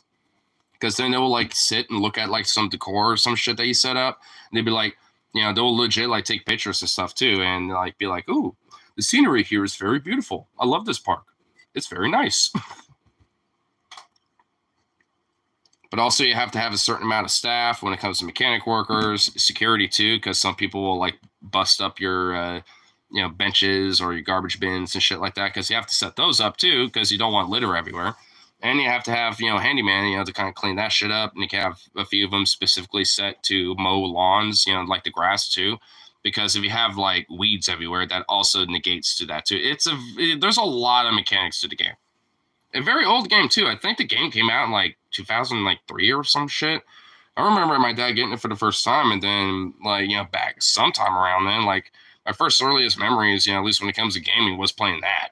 And to this day, I still will because it's such a banger. Fighting games, I guess another good player would be a challenge. Oh yeah. I mean, that's why that's why I like those kind of type of fighting games and shit. When it comes to like hardcore experience kind of like type of things, or maybe Tekken or Smash Bros or some shit like that. Like, dude, me and the boys when we get together on Smash Bros, it gets intense. Like they don't call it a button mash game for nothing, because like I do that all the time. I mean, straight up. But I actually know certain like particular things. At least with Star Fox, because I always like to pick him. And occasionally, I will be like, all right, I see two people fighting on my platform. I'm just going to use my pistol, go pew pew pew pew, just start shooting at them, and just like endlessly, and then just like, all right, I know if I do certain butt matches this way, I can probably do a combo or something. So I'll just do that too. I mean, I've actually gotten like to a point where I got a one-on-one with my boy Logan, who was Link, I think. And it was just him and I. And it was like we were pretty much down to like the last one, but he had a little bit less damage than I did. And I was like, he was kind of fucking me up a little bit. I'm like, oh fuck, he knows Link too well. Oh shit. Oh no. I was like, fuck, I just gotta about mash and kind of hope for the best at this point, I guess. And he just like yeeted me into orbit, and I was like, fuck, can I like jump back to a platform or something? And I was like, that's close to get back, but I couldn't. It was all for naught. He murked me. And honestly, it was getting fucking close too. I was like, you motherfucker. But it was intense. Dude, Smash Bros, dude, like, it's like some gladiator shit with that. I don't care like who you are, adult, kid, no matter what. Like, Smash Bros, that's all ages, because especially when you're adult, dude, it gets fucking feisty. It gets heated. Like, if you think, you as a kid with, after school with your boys or some shit, it's bad. Oh, wait until you're all grown up. Oh, Lord. Oh, no. Oh, it gets feisty. There's been plenty of salt and spice that's been unleashed because of that shit.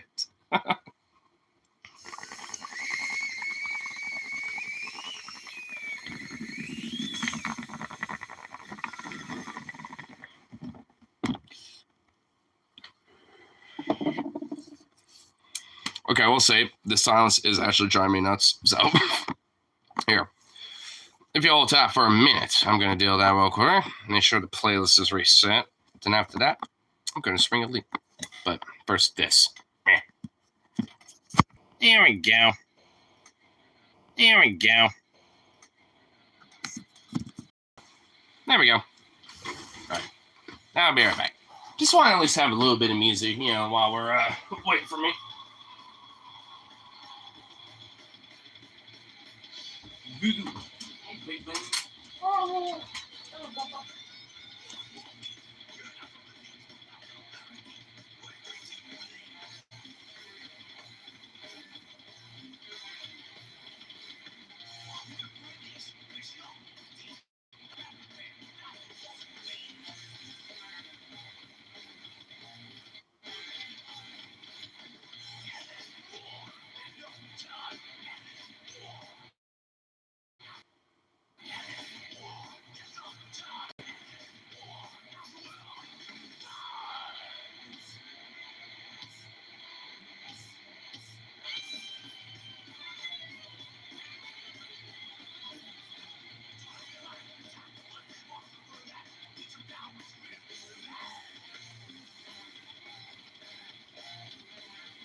Goofy little dog.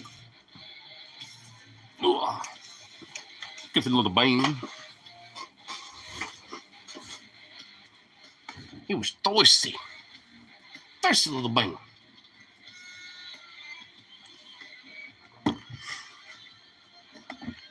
Went over to pet him for a sec while he's doing that, and he was like, "Oh no, oh god." I had to literally be like, skirting back and be like, "No, keep drinking. I'm just trying to give you snuggles and pets. Because you're a good boy. A sweet bean. The sweetest indeed."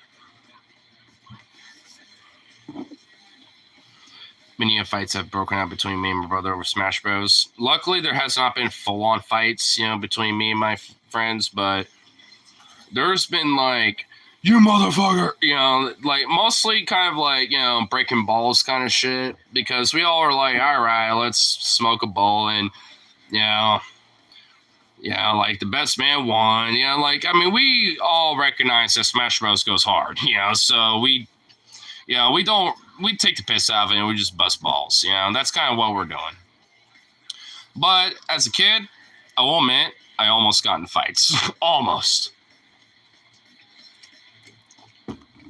I usually would just kind of walk out and be like, "Well, fuck you, I don't want to play anymore." And usually that's how I'd be. Like, before it got to a fight. But nowadays, I'm just like, you motherfucker. You just know how to mash buttons better than I did, you son of a bitch. That moment when you try to recovery move, but you don't make it, or your character somehow ends in the stage. Dude, that's what happens, for me especially. Like, the few times where it's literally between me and another friend, that's usually what happens. I'm just like, you motherfucker. Did you ever go to daycare as a kid? Oh, yeah. Because my dad was, blue-collar worker, for a while. And, a private contractor, and my mom ran a business. So, there were times where, oh, my God. Dude, holy fuck, you just unlocked a story that's honestly kind of shitty of me as a kid, but you just unlocked a fucking memory, bro. Hold up. Oh my god. So there was this one daycare that I went to for a while that my mom knew because she did photos for her, at one point. So she kind of had a hookup. And, because she did that for a bunch of other kids. And, oh my fucking god, dude. I honestly feel so horrible. Do I even want to tell this? Oh my god, I already mentioned it. Oh my god, now I feel bad. Oh my god. I'm just now, dude, I forgot about this until just now, and now I feel like a fucking piece of shit. And honestly, it probably wasn't even the kid either. Okay, now I have to tell it. So, I've already been going to this little daycare. I don't even, remember much, besides the fact that she had a shitload of Legos, and I would like to kind of, make that into random weapons, basically, and just be like, I'm gonna make this into something that I recognize, and I just want to build it because I want to be like blah, blah, blah, blah, and shit. I don't even know. I was just like, I've already been here for a while. I remember that much. But one day, I don't even, what was it? I had to been this is while I was at least during the summertime, I think, when I was in first grade, I think, or second grade. I think it was around that time. So I was a youngin'. So probably 2006 to 2007, maybe, somewhere around that time. Maybe 2006, probably. I don't even remember, honestly. Somewhere around that time frame. But one day, lunch was about to go, and there was this one last kid that got dropped off. It was a new kid. And for context reasons, this, the kid was black. And for some reason, I smelled something a little funky. I think it was, here's what I honestly, now in hindsight, now that I remember this, I think some kid unleashed a fart, while they were going to the table or whatever the fuck they were doing. And because it happened to be in time with the kid walking in, I was like, he smells weird. And there's a stairwell too. I'm at the bottom of it. The door, to the house is at the top of the stairwell, so I'm looking up he smells weird. And I probably, thinking some kid just released a fart. And I didn't even realize that, but I just, because I smelled and looked up and happened to, the kid walked in like immediately. So, and which obviously, whatever scent he had would not have been in my fucking nostrils by that point. There's no way, so, but, as the babysitter, or the daycare kid, woman, like she literally looked down at me like, you what? And I just kind of went like, I don't know, he just does. And my little dumbass kid ass thought like, I don't know, he does a little bit or something. And she was like, no, you're having this little fucking chopped milk and you're sitting over here in the corner for like 10 minutes and you're not say a word. And I was like, well, what? I was literally like, what the fuck? At the time, I was like, what the hell? But I mean, in hindsight, I realize why, because I was like as a little kid, like fucking like 6 or 7. I don't even know how. I don't even remember exactly when this happened. I just know I was a wee little lad, and and I just like unleashed that like accidental racism, like straight up. But in hindsight, that's why I'm like, oh God, what the fuck? Because I mean, if I was like a teenager and said that to another kid like that, like, dude, I mean, I would be called out as a racist, but I'm like fucking 6 or 7 or some shit. I don't know the concept. And also, it probably was some other little turd bag, that was already there that unleashed a fart. Now that I think about it, because I've smelled many a farts, unfortunately. And now that I think about it, it probably might have been that. So I fucking blamed the poor little black kid his first time there, and I was like, what the fuck? I blame his little ass, dude. What the fuck? My little wee little lad ass was a little edgelord, man. What the fuck? What was wrong with me? I'm glad I've now enlightened myself, because Jesus Christ. Now that I realize that was in my fucking, like, memory, like, jeez, that was like lodged in like a cobweb of like fucking ancient like lexicon shit, like of a folder that you just unleashed on me, Rose. Like, goddamn, I have never thought about that outside of that time it happened. Like, holy fuck, like my brain's kind of hurting of realizing that I just remember that. What the fuck? I don't remember the time. I just know that it happened somewhere around that era. Oh my God, what was wrong here? I probably might have picked that up from my parents somewhere. Hopefully not, but maybe, probably.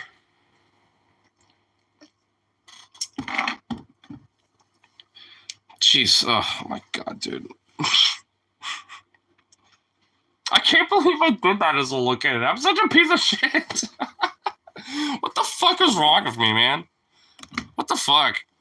I mean, what's wrong with me now? But shit, that's kind of worse back then. Jesus Christ, I probably would have been a TJ if I wasn't enlightened with a proper school system or some shit, because where I live or something. Because goddamn, bro, good damn.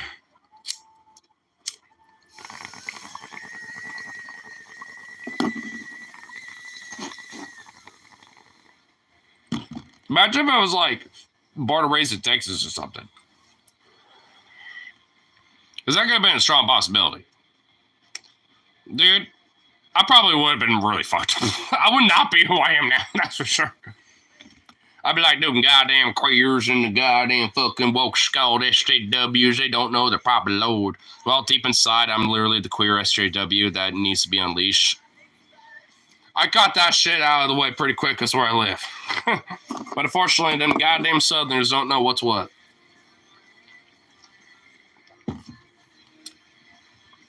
Why is this song actually weirdly enough in perfect timing?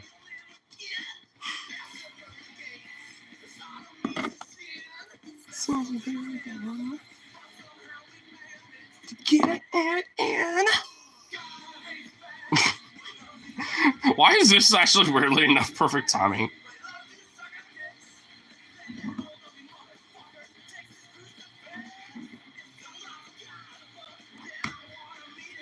I didn't even mean for this to at least be part of the playlist, but fuck it. Perfect.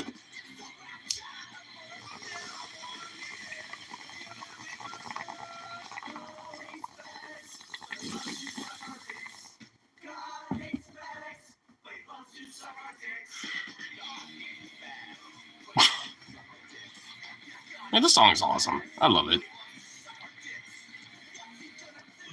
Because, hey, I can say it. There ain't nothing wrong being pro-faggot. Because God does love to suck our dicks. He does, indeed.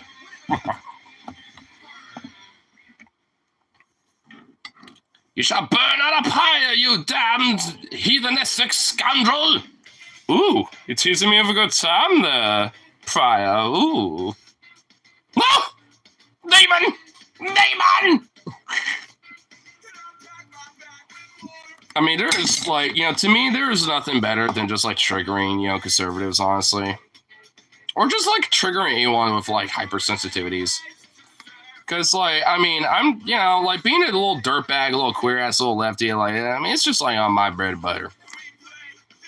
Because there ain't nothing wrong with it. I mean, it's like, hey, if you can't, like, you know, say that you're, like, an advocate, in my opinion, at least, like, if you can't at least take the piss on yourself when it comes to, like, so to speak, when it comes to, like, you know, who you are as a person, then you're a little too sensitive for, you know, the world, you know, in my opinion.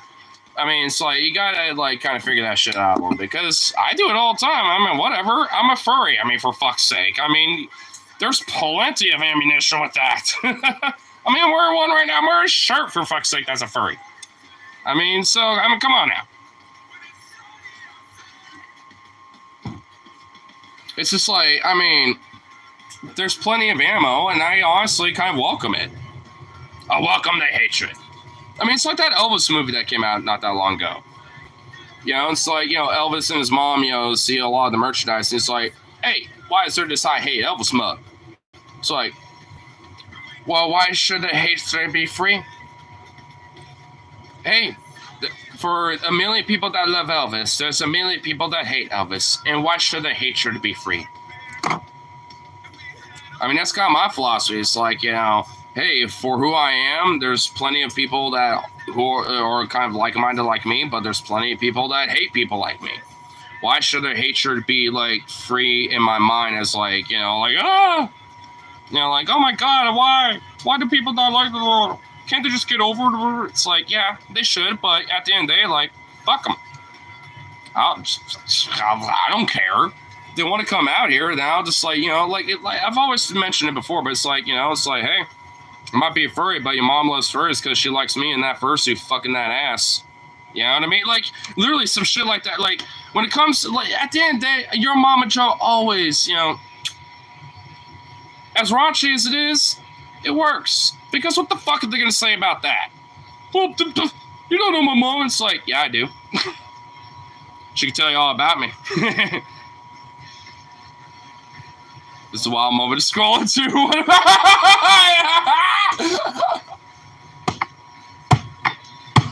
Oh, shit. What's up? Oh, my God. Wow, you really popped in at a really opportune moment, didn't you?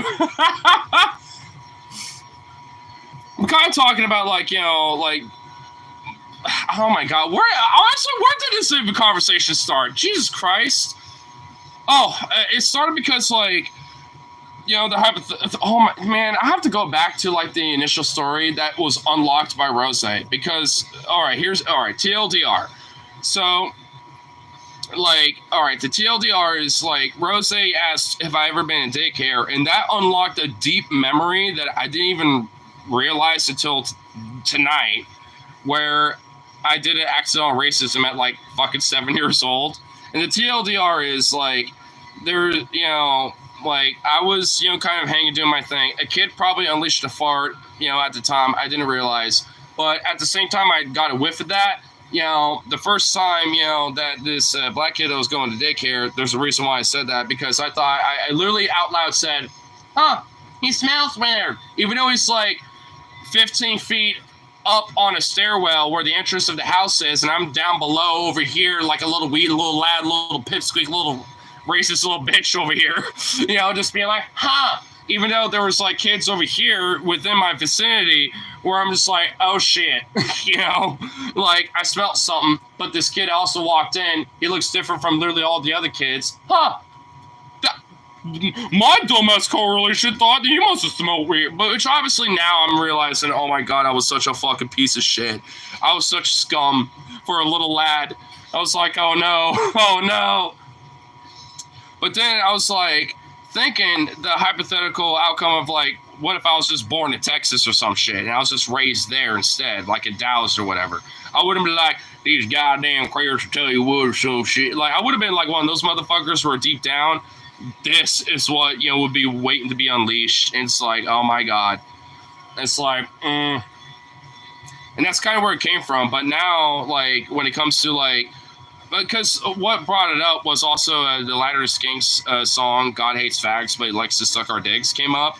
And I was like, well, because he does. Because deep down inside, like, all these weird radical right-wingers like to do that. And even in, let's say, in the weird alternate universe, I was born and raised Texas or something, I tell you what, or whatever the fuck. Like, it would have been that kind of situation where, eventually, like, that's going to be unleashed. And I just kind of know in my heart that would have happened. Wait on, I know I missed a couple. The point for Angolan and Congolese in me is thinking, neighbor, is you good? Oh, yeah. Just chiefing on my bud and having this. No. I know. Do kids be doing accidental racism, though they're innocent? Yeah, I mean, to be fair, that is true. Because I actually do have this as a memory. Like, during, like, 4th and 5th grade, I had a weird fascination of, like, what-if scenarios if the war lasted, like World War II lasted, like, till, like, 1946 and shit like that. And I was kind of really fascinated with, like, German, like, Wunderwaffe weapons and shit like that.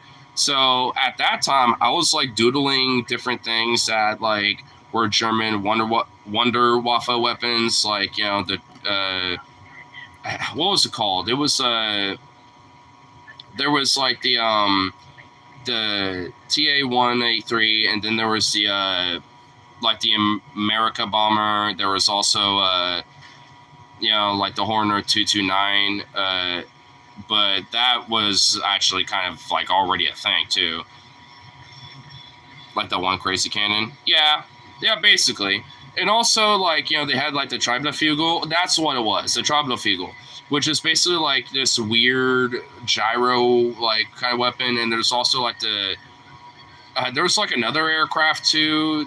I forgot exactly what it was called. It was like it was like a it was like a OG it was like the original concept of a VTOL aircraft.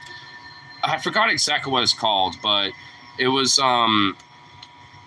like the Luftliebe or some shit. I forgot exactly what it was called. But if you look up the game IL-2 1946, I know for a fact that aircraft I'm talking about is in that game, because that's kind of where I got fascinated with it, because I was like, ooh, this flight simulator, because I was playing that as a kid, and I was like, ooh, all this shit. And I had access to the internet, so I was looking that up too, and I found out all this other crazy shit of like, oh, they had all sorts of crazy concepts, and obviously I was just doodling stuff like that in like my notebooks and shit. And and one of my teachers came up to me, it's like, are you like into Nazi stuff or something? I was like, no, I'm just kind of into alternate history and like kind of what if stuff and stuff. I can tell you about it. And she's like, okay. And I kind of like literally went on an autistic rant about it, for like 30 minutes. She's like, or maybe not 30 minutes, but like at least enough to be like, okay, you're not, whatever. She kind of realized and got the gist, like, okay, you're not, but interesting, kind of curious that, you're very fascinated about that, but whatever, I guess you're not. So, I mean, it was one of those things where, like, I had, like, weird little brushes with, I guess, that type of stuff, but, I mean, ultimately, I think I'm, especially with how I was raised and growing up, I'm like, there ain't no fucking way, that was ever going to happen. I mean, because despite my fascinations with history, military, and shit like that, And even like, you know, weird Nazi wonder weapons or whatever the fuck. I mean, you know, like there ain't no goddamn way like there, you know, like I would ever, you know, like conceptually even like I think unless there was like some weird alternate history version of me, you know, where that would ever be a possibility. I'm too much of a rebel, honestly. Like I've always been like a person that has like challenged authority in one way, shape, or form. Whether it was my parents or like, you know, the daycare that even Rose was mentioning, or like, you know, when it comes to the music I listen to, or even at work, you know, or like anywhere. I mean, the fucking protests I've been to and shit too. I mean, you know, it's like I've always been like, you know, a little rapscallion. And frankly, I wouldn't change that for anything else.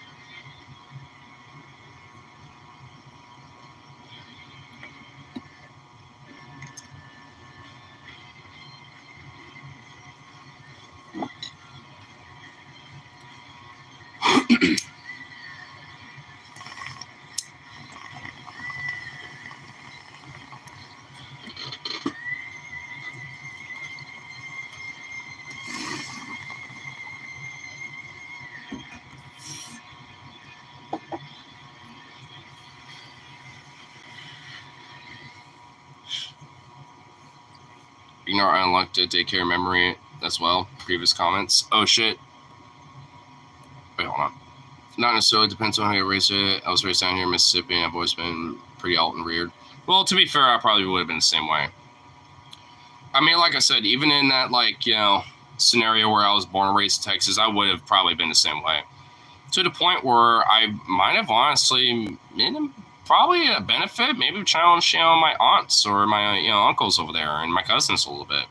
Actually, I already know like some of my cousins are pretty legit as fuck. Like I won't say the names, but there's two of them. One of them is a you know lieutenant in the army, and the other one owns a ranch. One of them is more educated. You know, the guy that owns the ranch, not so much. But both of them are generally very fascinating about like you know a lot of stuff that I talk about. And one of them is actually pretty okay with like weed culture and like you know reggae, ska, stuff like that. You know, and all that shit. But because he's in the military, he doesn't do that stuff. But he's mentioned to me once where it's like, you know, if I wasn't in the career that I was in and stuff like that, I mean, I wouldn't mind doing it every now and then. But you know, I'm just, you know, like obviously I'm gonna, you know, not do that because of that. I'm just like, oh, fair enough, bro. And also, I had another cousin that I don't know his name honestly. He only came up to me once for a little bit. He was like, "Oh, so you're from Oregon, right?" I was like, "Yep, yeah, I'm the Oregon guy." He's like, "They got really good weed over there, don't they?" I was like, I just kind of sat there like, "Yeah, we do. Yeah, like, what you want to know about that?" And he's like, "So how much is it over there and stuff?" Because I know over here it's expensive. I'm just like, dude, for at that time, I was like, dude, for an ounce, it's like $100. And he's like, dude, it's like 300 over here, bro. He whispered that to me. I was like, shit, man, I feel bad for you. He's like, I know, dude. It's like, hey, hopefully, you know, we can get it legal over here. And I was like, dude, you know, Godspeed with that one, my friend. Hopefully, y'all can get that shit because, like, god damn. Dude, because Texas, honestly, they got so much land and so, like, dude, they would fucking make bank off of weed. I mean, dude, it's such a huge state. Dude, they would easily. They got, you know, different places in Texas where they would have farms galore where it would just be like, oh. I mean, a lot of bud, you know, comes from like, you know, Central America sometimes and shit, right? Like, I mean, it would be perfect. I mean, it's only a matter of time. It's just their fucking government, and because they're, oh, we used to be an independent country, so we're still having that in our state. It's like, fucking Texas such a backwater, man. Dude, and roads upon roads upon roads, and tow roads on top of roads, and tow roads on top of roads, with roads underneath those roads, and above roads everywhere. Ah! Dude, Texas is a nightmare when it comes to roads. Holy shit. Oh my god. I'm getting anxiety just remembering that. PTSD with roads. Oh, God. God. No. No. The roads upon roads is endless. There's roads above roads. There's roads above roads that are underneath roads that are next to roads that are above roads that are below roads. It's roadception. It's insane. How do people navigate Texas? Like, how in the fuck? It's like you just get endless road all of a sudden, roads everywhere. It's like, how do you navigate that? It's like, what the fuck? How do you navigate anything going through that fucking state? Oh my god. Oh. Anyway, I just had to get that out there. Holy shit. God, fucking Texas is a nightmare, bro. I mean, hold on, I was supposed to say a comment. Me and my brother would bring our Wii for everyone to play, and there was this one kid who would lick his hands and touch everything, including our controllers. Every time he did, I wanted to thump the back of his head. Like the shit would make me see red. Dude, you should have done that. Low-key, you should have done it, dude. You should have been like, fuck it. Quit licking everything! Dude, if I saw that shit, I'd be like, quit fucking... I would have probably burst, bro. I'd be like, now! Why are you licking your germs everywhere? I don't want your cooties, you fucking weirdo creep. Yeah.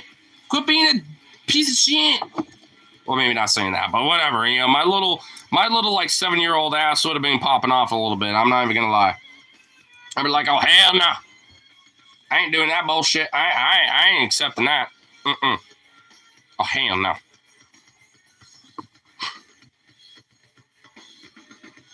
He was like a few years younger than me, so I would have gotten in trouble. Oh, fair enough. Shit, that is that. I can get that. God, it's always when they're young when they get away with shit.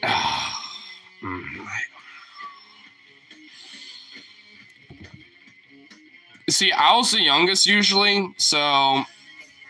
Even though I wasn't able to get away with everything, I was able to, like, be excused in certain circumstances, you know, when it came to daycare stuff. And at school, too, sometimes. Parents tell your fucking kids to stop licking shit. Dude, that, for real. And also quit putting them on their fucking smartphones and shit. Dude, I remember, honestly, I had, like, a weird moment not that long ago where I remembered that, like, during like the late 2000s to early 2010s, there was this weird phase where like Facebook moms and shit would like laugh at the idea of like their babies like flicking, you know, the page on a book like it's a fucking iPad or something, thinking it was all funny and like, oh, that's so cute. Look at him thinking it's an iPad. In the back of my mind, back then, I was just like, that there's some fucking not good shit. There's some bad shit going on with that. And these weird Facebook moms and these little suburbanite white moms and these wino moms would just not realize the damage that's coming with that. And you know, and it's like now we're seeing that especially. It's like at least there's somewhat of a element where at least, you know, a lot of adults, even parents, are trying to somewhat take it seriously, but not enough. But, like, back then, it was almost like, oh, look at him. It was kind of silly and kind of like, oh, whatever. I was like, even then, as, like, a teenager myself, when that was kind of going on, I was like, that ain't good. And look, I wasn't, you know, fucking angel on that shit either. I like to play my video games and, you know, shit like that or whatever. You know, but I'm not, like, you know, doing that all the damn time. You know, I'll go outside, ride my bikes with my friends sometimes, or just, like, hang out at my friend's place or some shit. Like, I did that, you know, in middle school and high school and shit. Like, I was doing that all the time. Like, I was doing well more than just playing some video and just, like, constantly looking at, you know, TV or whatever. You know, I wanted my, like, little me time with that, but, you know, it's just because, like, I was doing other shit. Like, I was at an age where I was just doing other activities. Like, even when it came to, like, you know, band class or whether in middle school or high school or like anything else. Like I was doing all sorts of like extracurricular activities, you know, at that time. So, you know, I didn't really have as much time to do that type of shit. And I especially don't now, you know, but I mean, shit. It's like, you know, nowadays, like, I mean, even when I was working at, you know, at a Safeway and shit, like there was a lot of times where I've seen kids like, you know, with their parents just like where they just like will let their kids blindly look at their phone, you know, and they're all like, well, actually, you know what? I have a phone to just like you literally use as an example. They would literally be like,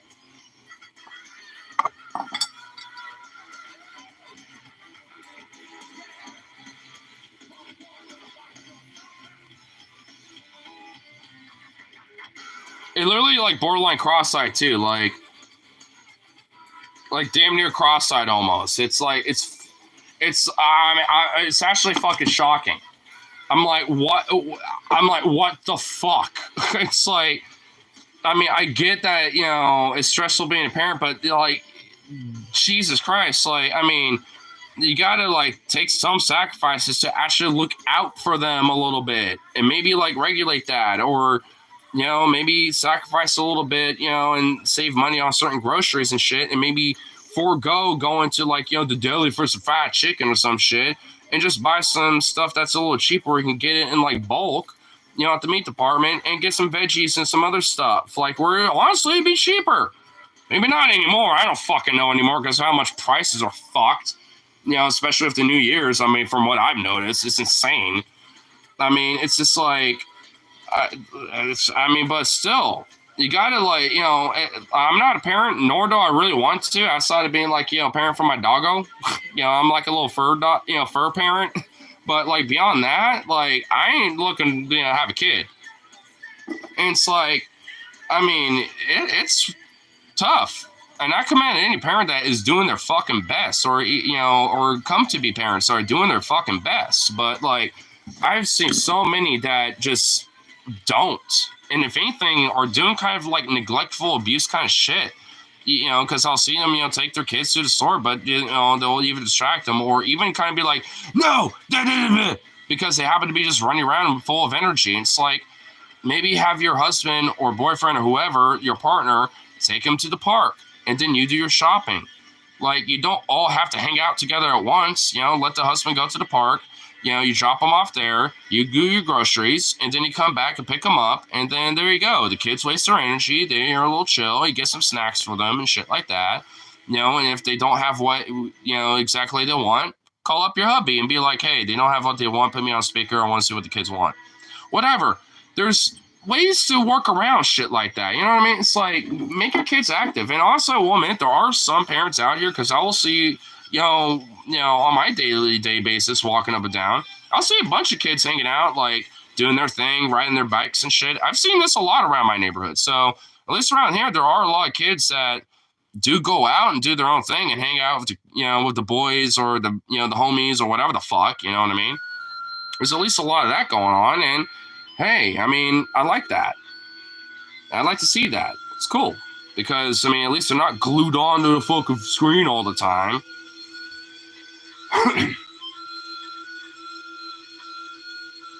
Who would have thought that parenting is an evolved activity? I know, right?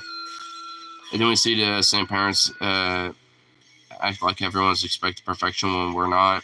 We're just expecting what should be a standard. Yeah, exactly.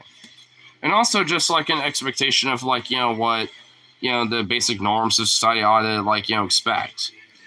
Which honestly should just be, you know, basic decency and respect, essentially.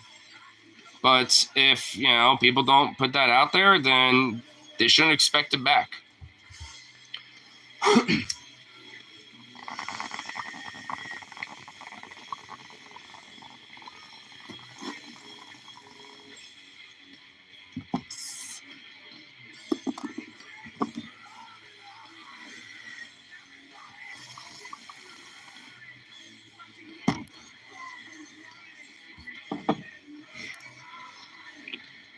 Oof, that's nice.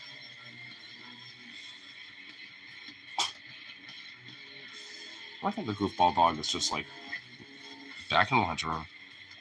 I don't understand that. I don't get my fur baby. I'm gonna have to like look up, you know, about like this particular behavior. What would I even call this behavior?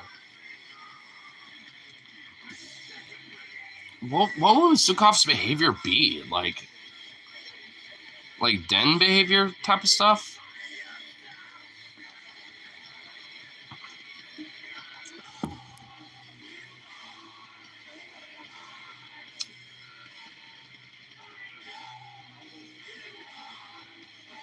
I don't know.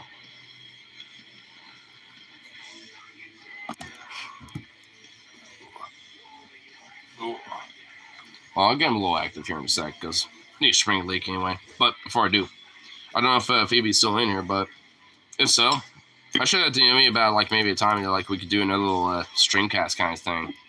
And also, I want to test to see if like maybe having background music will work out with that too a little bit. Since now I'm, at least I'm at my pad, at least for the meantime. So I'm thinking that would be kind of like, a little fun time. Because I actually have a few stories I do want to tell, especially with New Year's and on the 28th, especially with the Bridge City Center show. Because I got, I think if I remember, I think I gave a general gist of that. But, if not, then, hey, the full length of the story would be definitely a fun one indeed. But anyway, let me back. If not, I'll just DM her about it.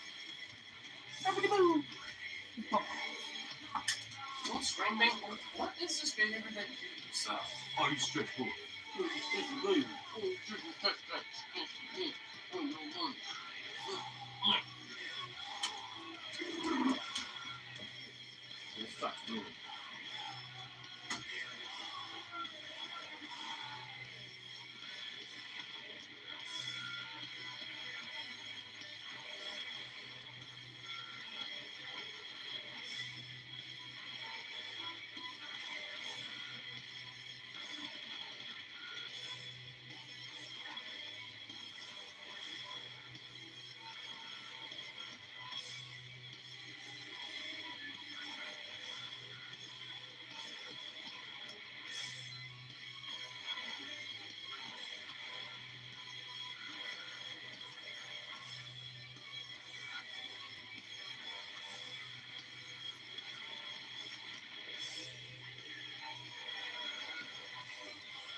Bad around me?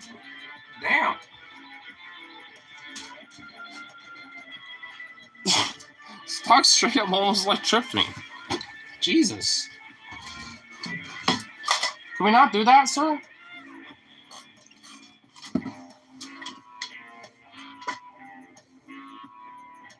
Don't look at me like that. I'm trying to get a life insurance policy on me, I swear.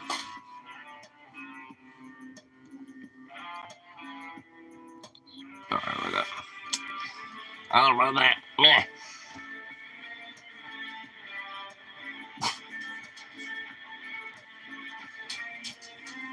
This dog is very happy now. I think honestly, it got pretty heavily spoiled with some food that I gave him the other night. Didn't get a chance to get it off until tonight, but I did find a bunch of rice and a spare cream of bacon that was in the cabinet. I was like, I know what I'm going to get him now. So while I was whipping that up, I was looking up because I found some ginger and celery seed and a few other things and parsley. And I'm like, is this okay for dogs? Celery seed is actually really good for dogs. And ginger in small amounts is good for doggos too. And parsley, that's also good for dogs. So I was like, ooh, here, let me mix that up first. With the cream bacon, mix all that up. I gave him like most of that. I was like, this is all you. This is like all you, baby. I just like, put that right all up in there. Put a little extra sprinkle parsley. And I was like, and he just like cleaned that out like immensely. And I was like, damn, son.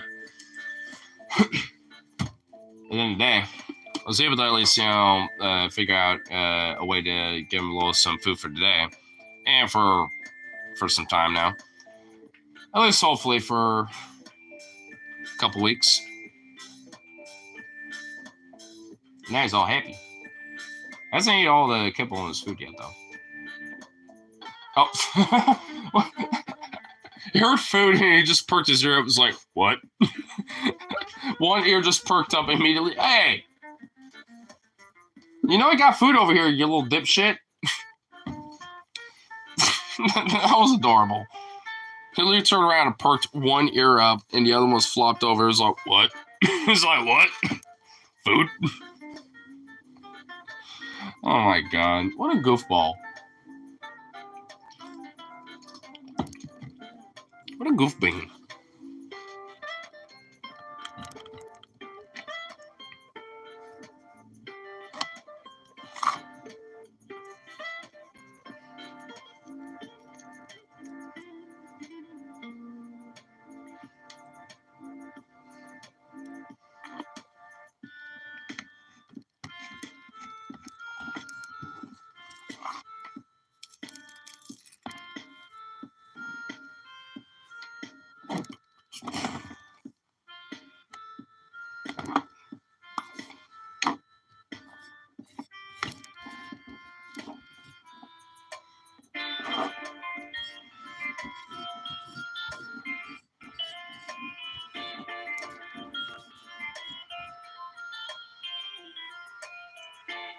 Ooh, that felt fucking good. Oh, nice. I was feeling a little slight crook, and I was like, you know what? Need just that real quick. And that felt tremendous. Tremendous, believe me. I just kind of remembered, apparently earlier today, Trump was like, folks, the Gulf of Mexico shall be the Gulf of Mexico no more. It shall not be known as the Gulf of America.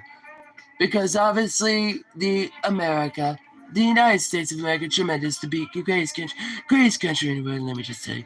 The greatest country. And folks, we're going to make it the Gulf of America. Because obviously, America has an internal right to the Gulf. Man, I don't even think that would happen. But it would kind of be funny if that actually did happen, I will admit. I suppose it would be inconsequential. But still, it'll just be like, oh my god, bro. It's like, what the fuck? It would be actually a little hilarious if that did happen.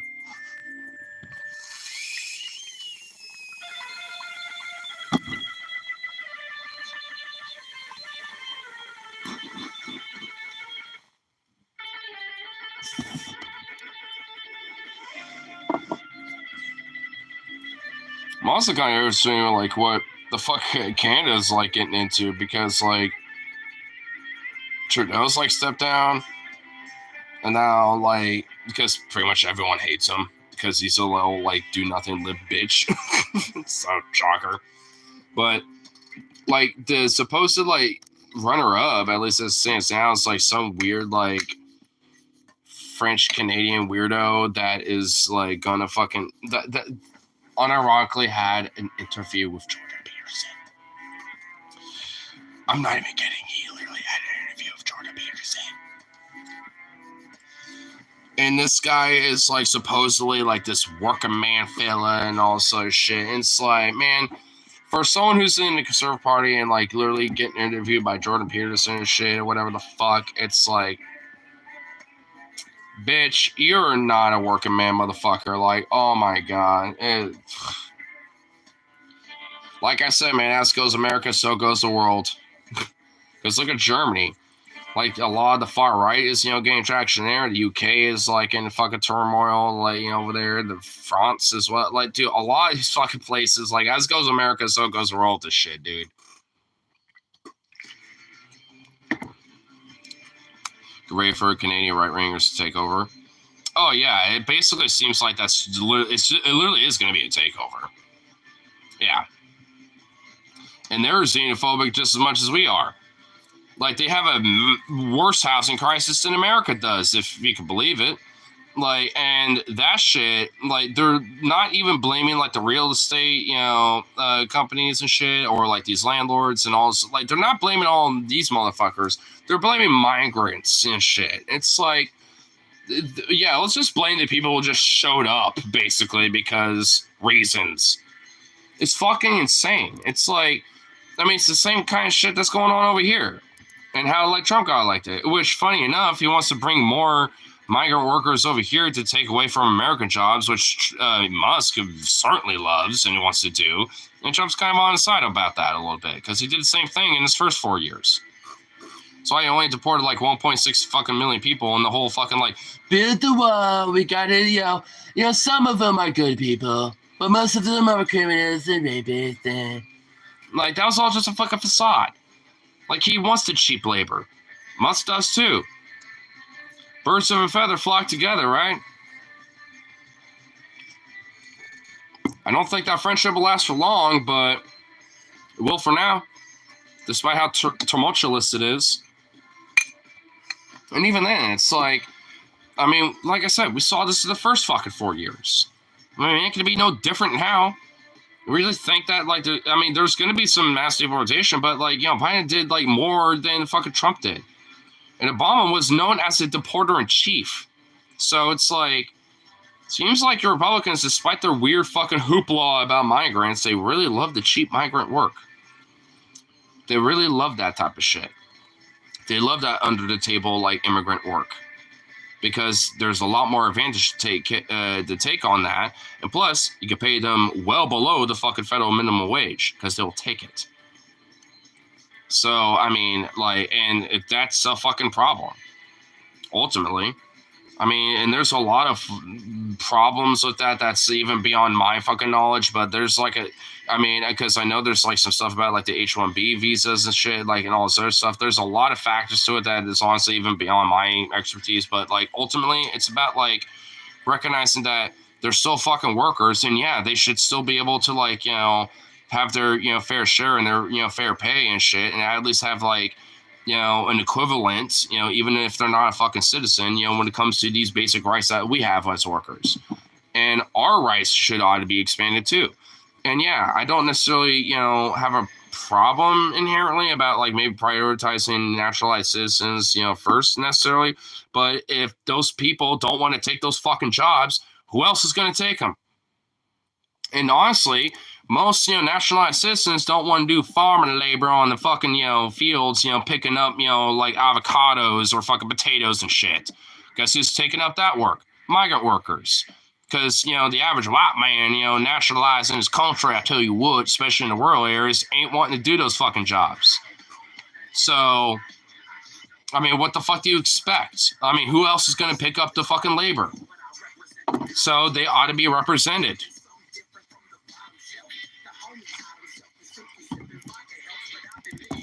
They don't have to have like every fucking damn benefit in the world, like, a naturalized citizen does, but they deserve their basic fucking fair share ultimately.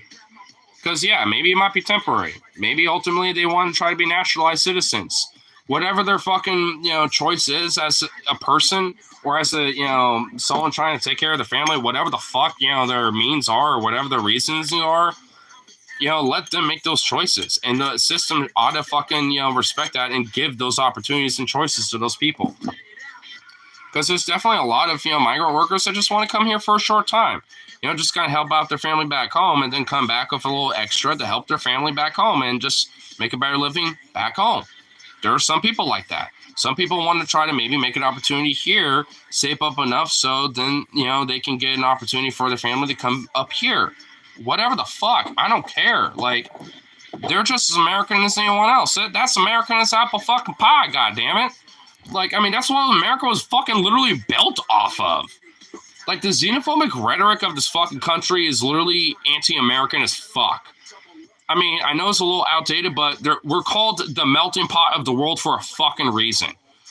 Because, like, what the fuck is that whole poem that on the Statue of Liberty meant for? If not for, like, taking in, the indentured and and the cuddled masses and shit. Like, I mean, like, what the fuck is that all supposed to mean?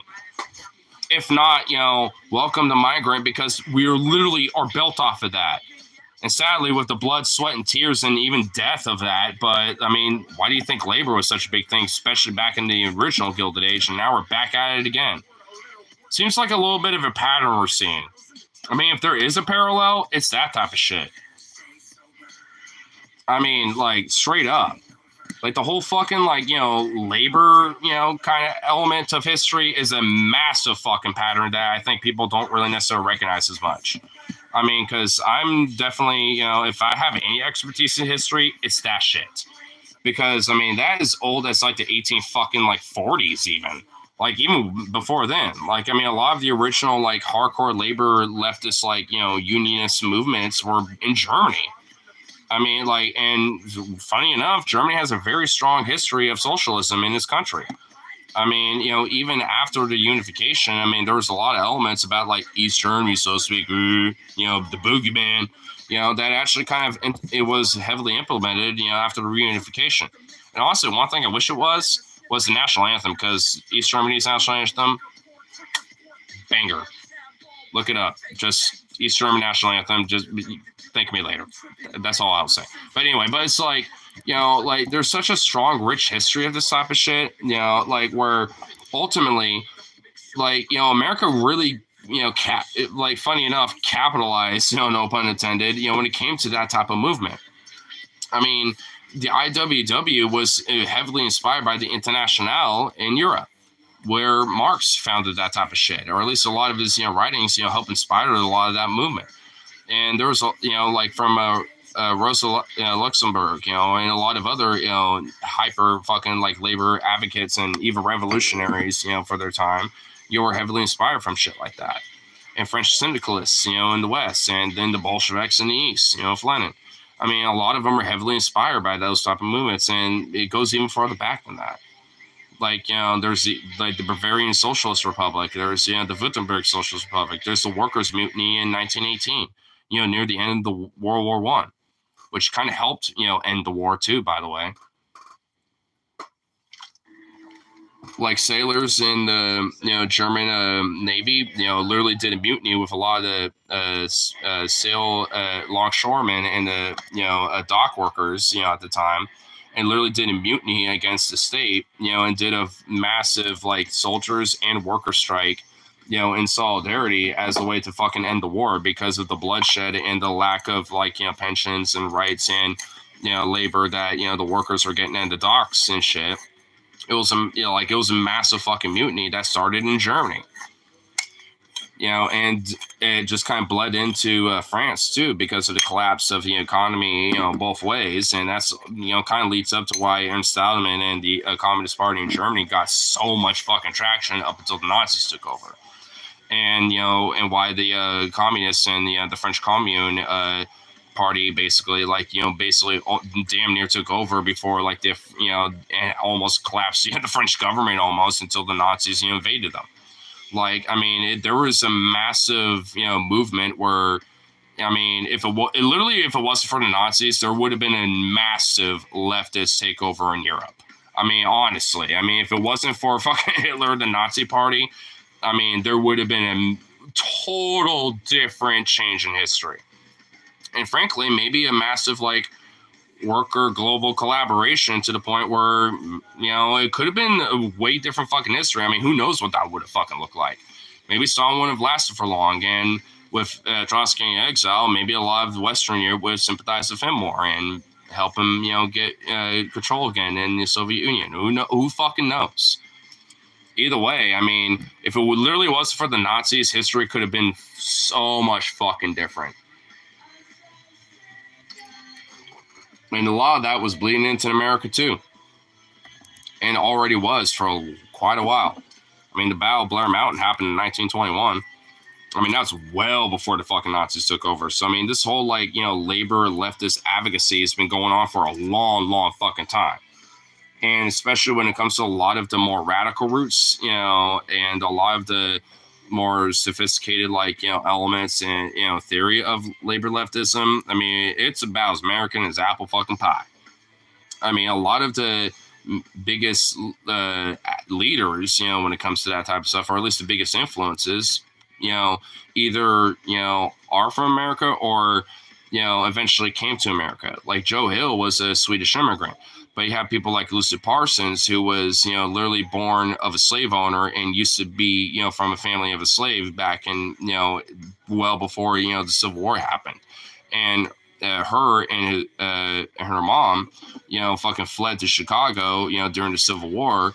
And eventually, funny enough, met a cavalryman named Albert Parsons, where Lucy, you know, eventually married and, you know, became Lucy Parsons.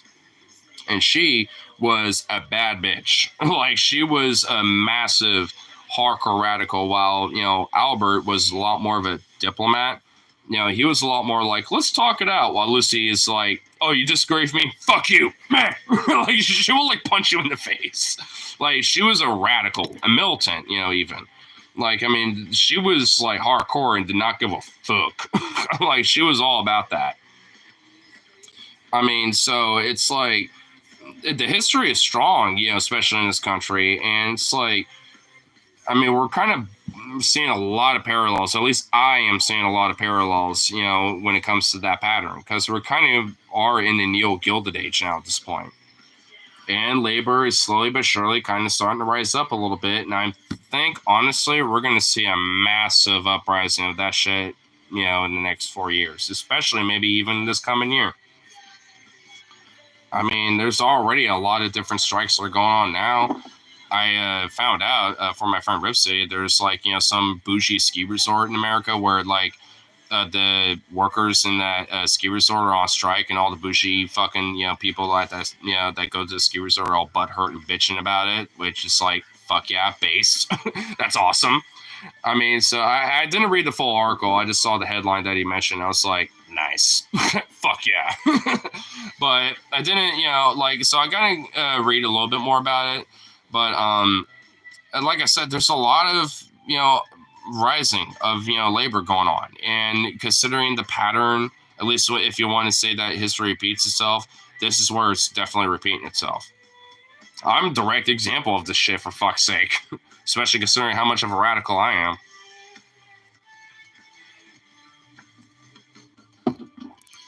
It's not necessarily a fucking coincidence, I'd say.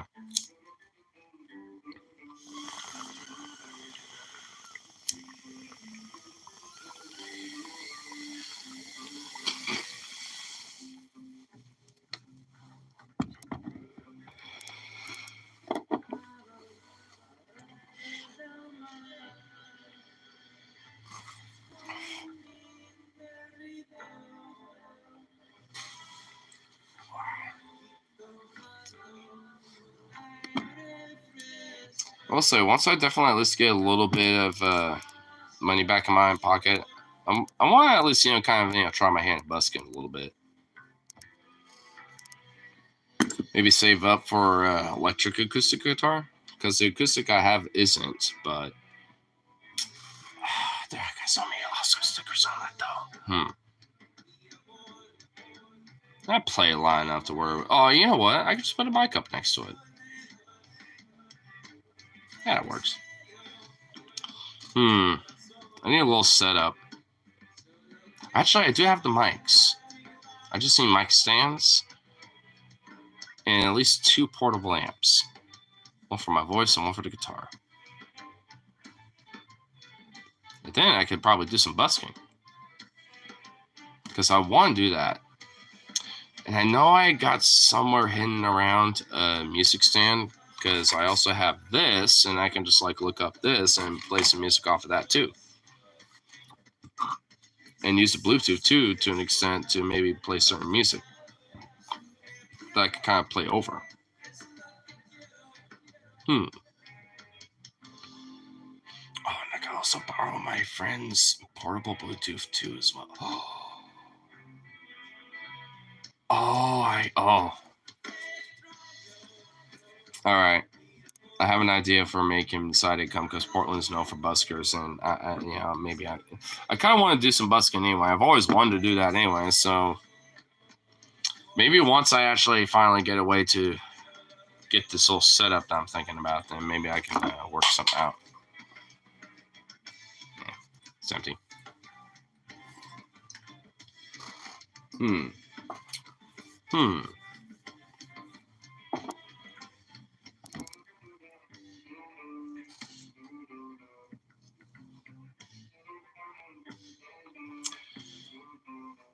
trying to think what I would need at least 2 mic stands for sure.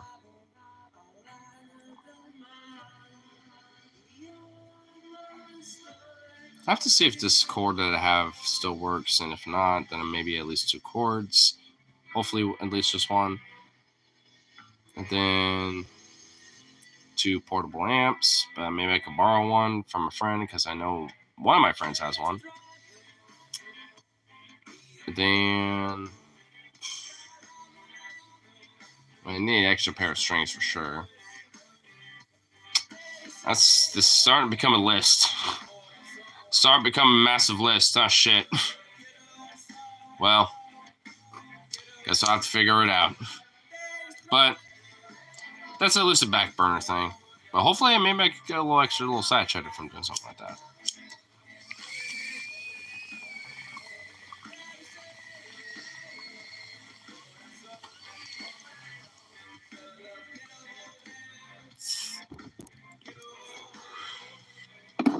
Oh, and I definitely need to get back into playing trumpet.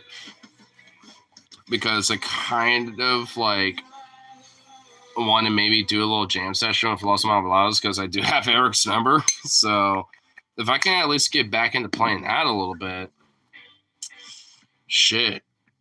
If I could get my chops back on that, I could definitely be a session player, at least in Portland. And if I can at least, perform well enough or whatever, then maybe I can partake in some different shows that they do. At least outside of Portland. It definitely is an option. This is why I at least love that I at least got a little in the music scene around here. Because now I at least have some options I can at least take with that if I really want to. And it's a jump. And if I, take one of the jobs I'm thinking about that I want to do, then it definitely have to at least be a part-time enough to where I can at least, maybe figure out a schedule about the average, jam sessions and shit like that with them. And because obviously I have to, learn the music too, which wouldn't be necessarily hard, but I got to get my chops back too. So it's like, shit. Might be a minute. Because also I have to clean my trumpet out because that thing have not been played in a minute.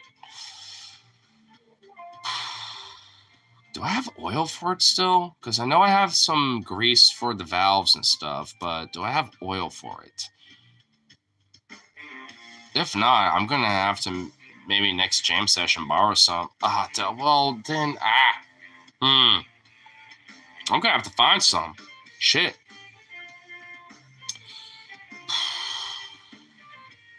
I'm going to have to just I got to get that fucker out of retirement. And get back in the trumpet. Play that bitch, clean it out, and all that shit. Because I know at this point, I just realized, would gun oil work? Because I have gun oil, like, and lube for like. Would that work?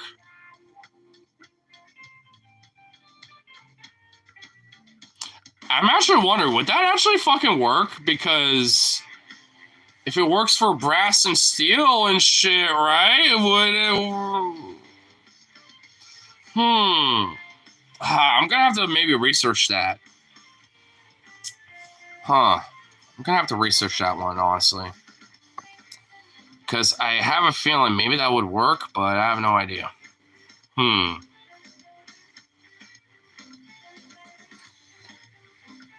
Before I even commit to anything like that, I'm gonna have to look that up. Put pin on that. I'm gonna have to do a little research on that one.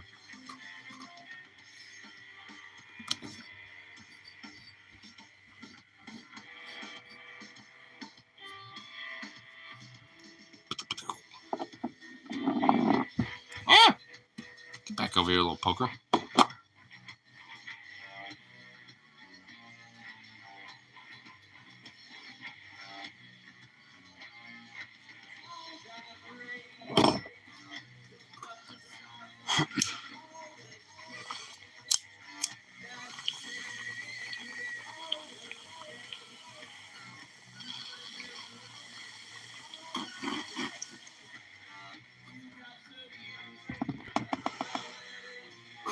Shit, I just realized that helped my lung capacity too. Because I'm a stoner bro, but most of that band is too. So if there's a way to have that fucking lung capacity, that's one way to fucking get it going. Shit. Because weirdly enough, at least when it comes to that diaphragm and like lung capacity, especially when it comes to like cardio workout stuff, there's kind of, especially if you're like really kind of going down a little bit, like there's a little bit of hardcore cardio that kind of goes into shit like that. And it's like, I could get that shit back because I used to have some fucking like. Actually, I still kind of do. I mean, my stoner ass, like. I mean, I can definitely. I still got the capacity. I think it's honestly just mostly the chops. I definitely have to get back into it a little bit, but hey, in time.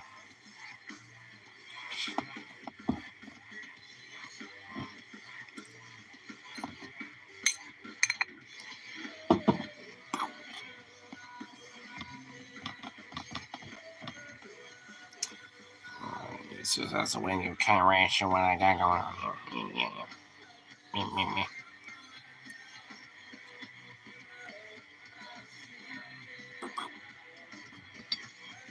What am I got there?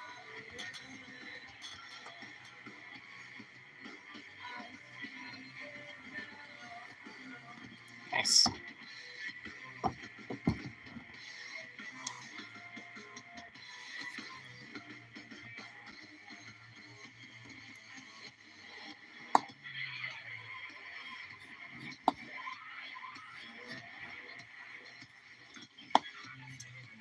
What am I thinking of for food for tonight? Getting in munching mode. Got some hella pasta that I know for a fact that I can make it last for a long time. Or I got some ramen that would probably last for at least 2 days max. But I can have the leftover broth or some mashed potatoes I got set up too. Because I actually whipped up some mashed potatoes that I found in my cabinet, and it had some leftover ramen broth. And oh my fucking god, that was fire. That was so good. It's like a roasted garlic mashed potato mix, and then it was just like it was a little too much broth. It basically kind of like jellified all the mashed potatoes, but it made it into like this like thick, delicious stew almost. I mean, at the end of it, either way, it was fire. But I got some options because like whatever's left over the ramen I don't eat. I could just mix it with that, and that'll be fire. Or I could do some pasta, and that'll last for a long time.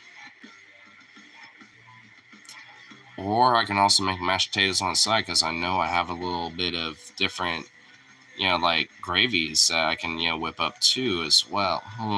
Fuck. Dude, I got some options right now, and I'm actually kind of like, what the fuck about it?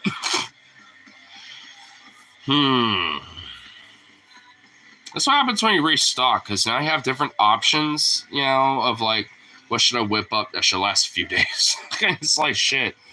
Like, what fucking options do I got? Endless options for renewal.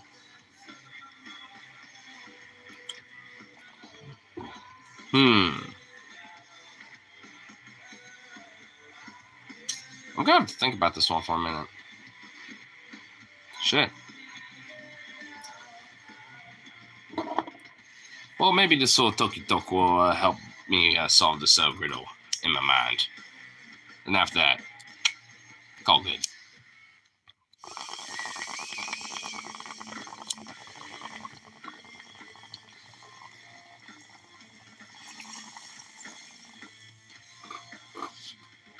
May or may not stream tomorrow, but you guys business to take care of. So,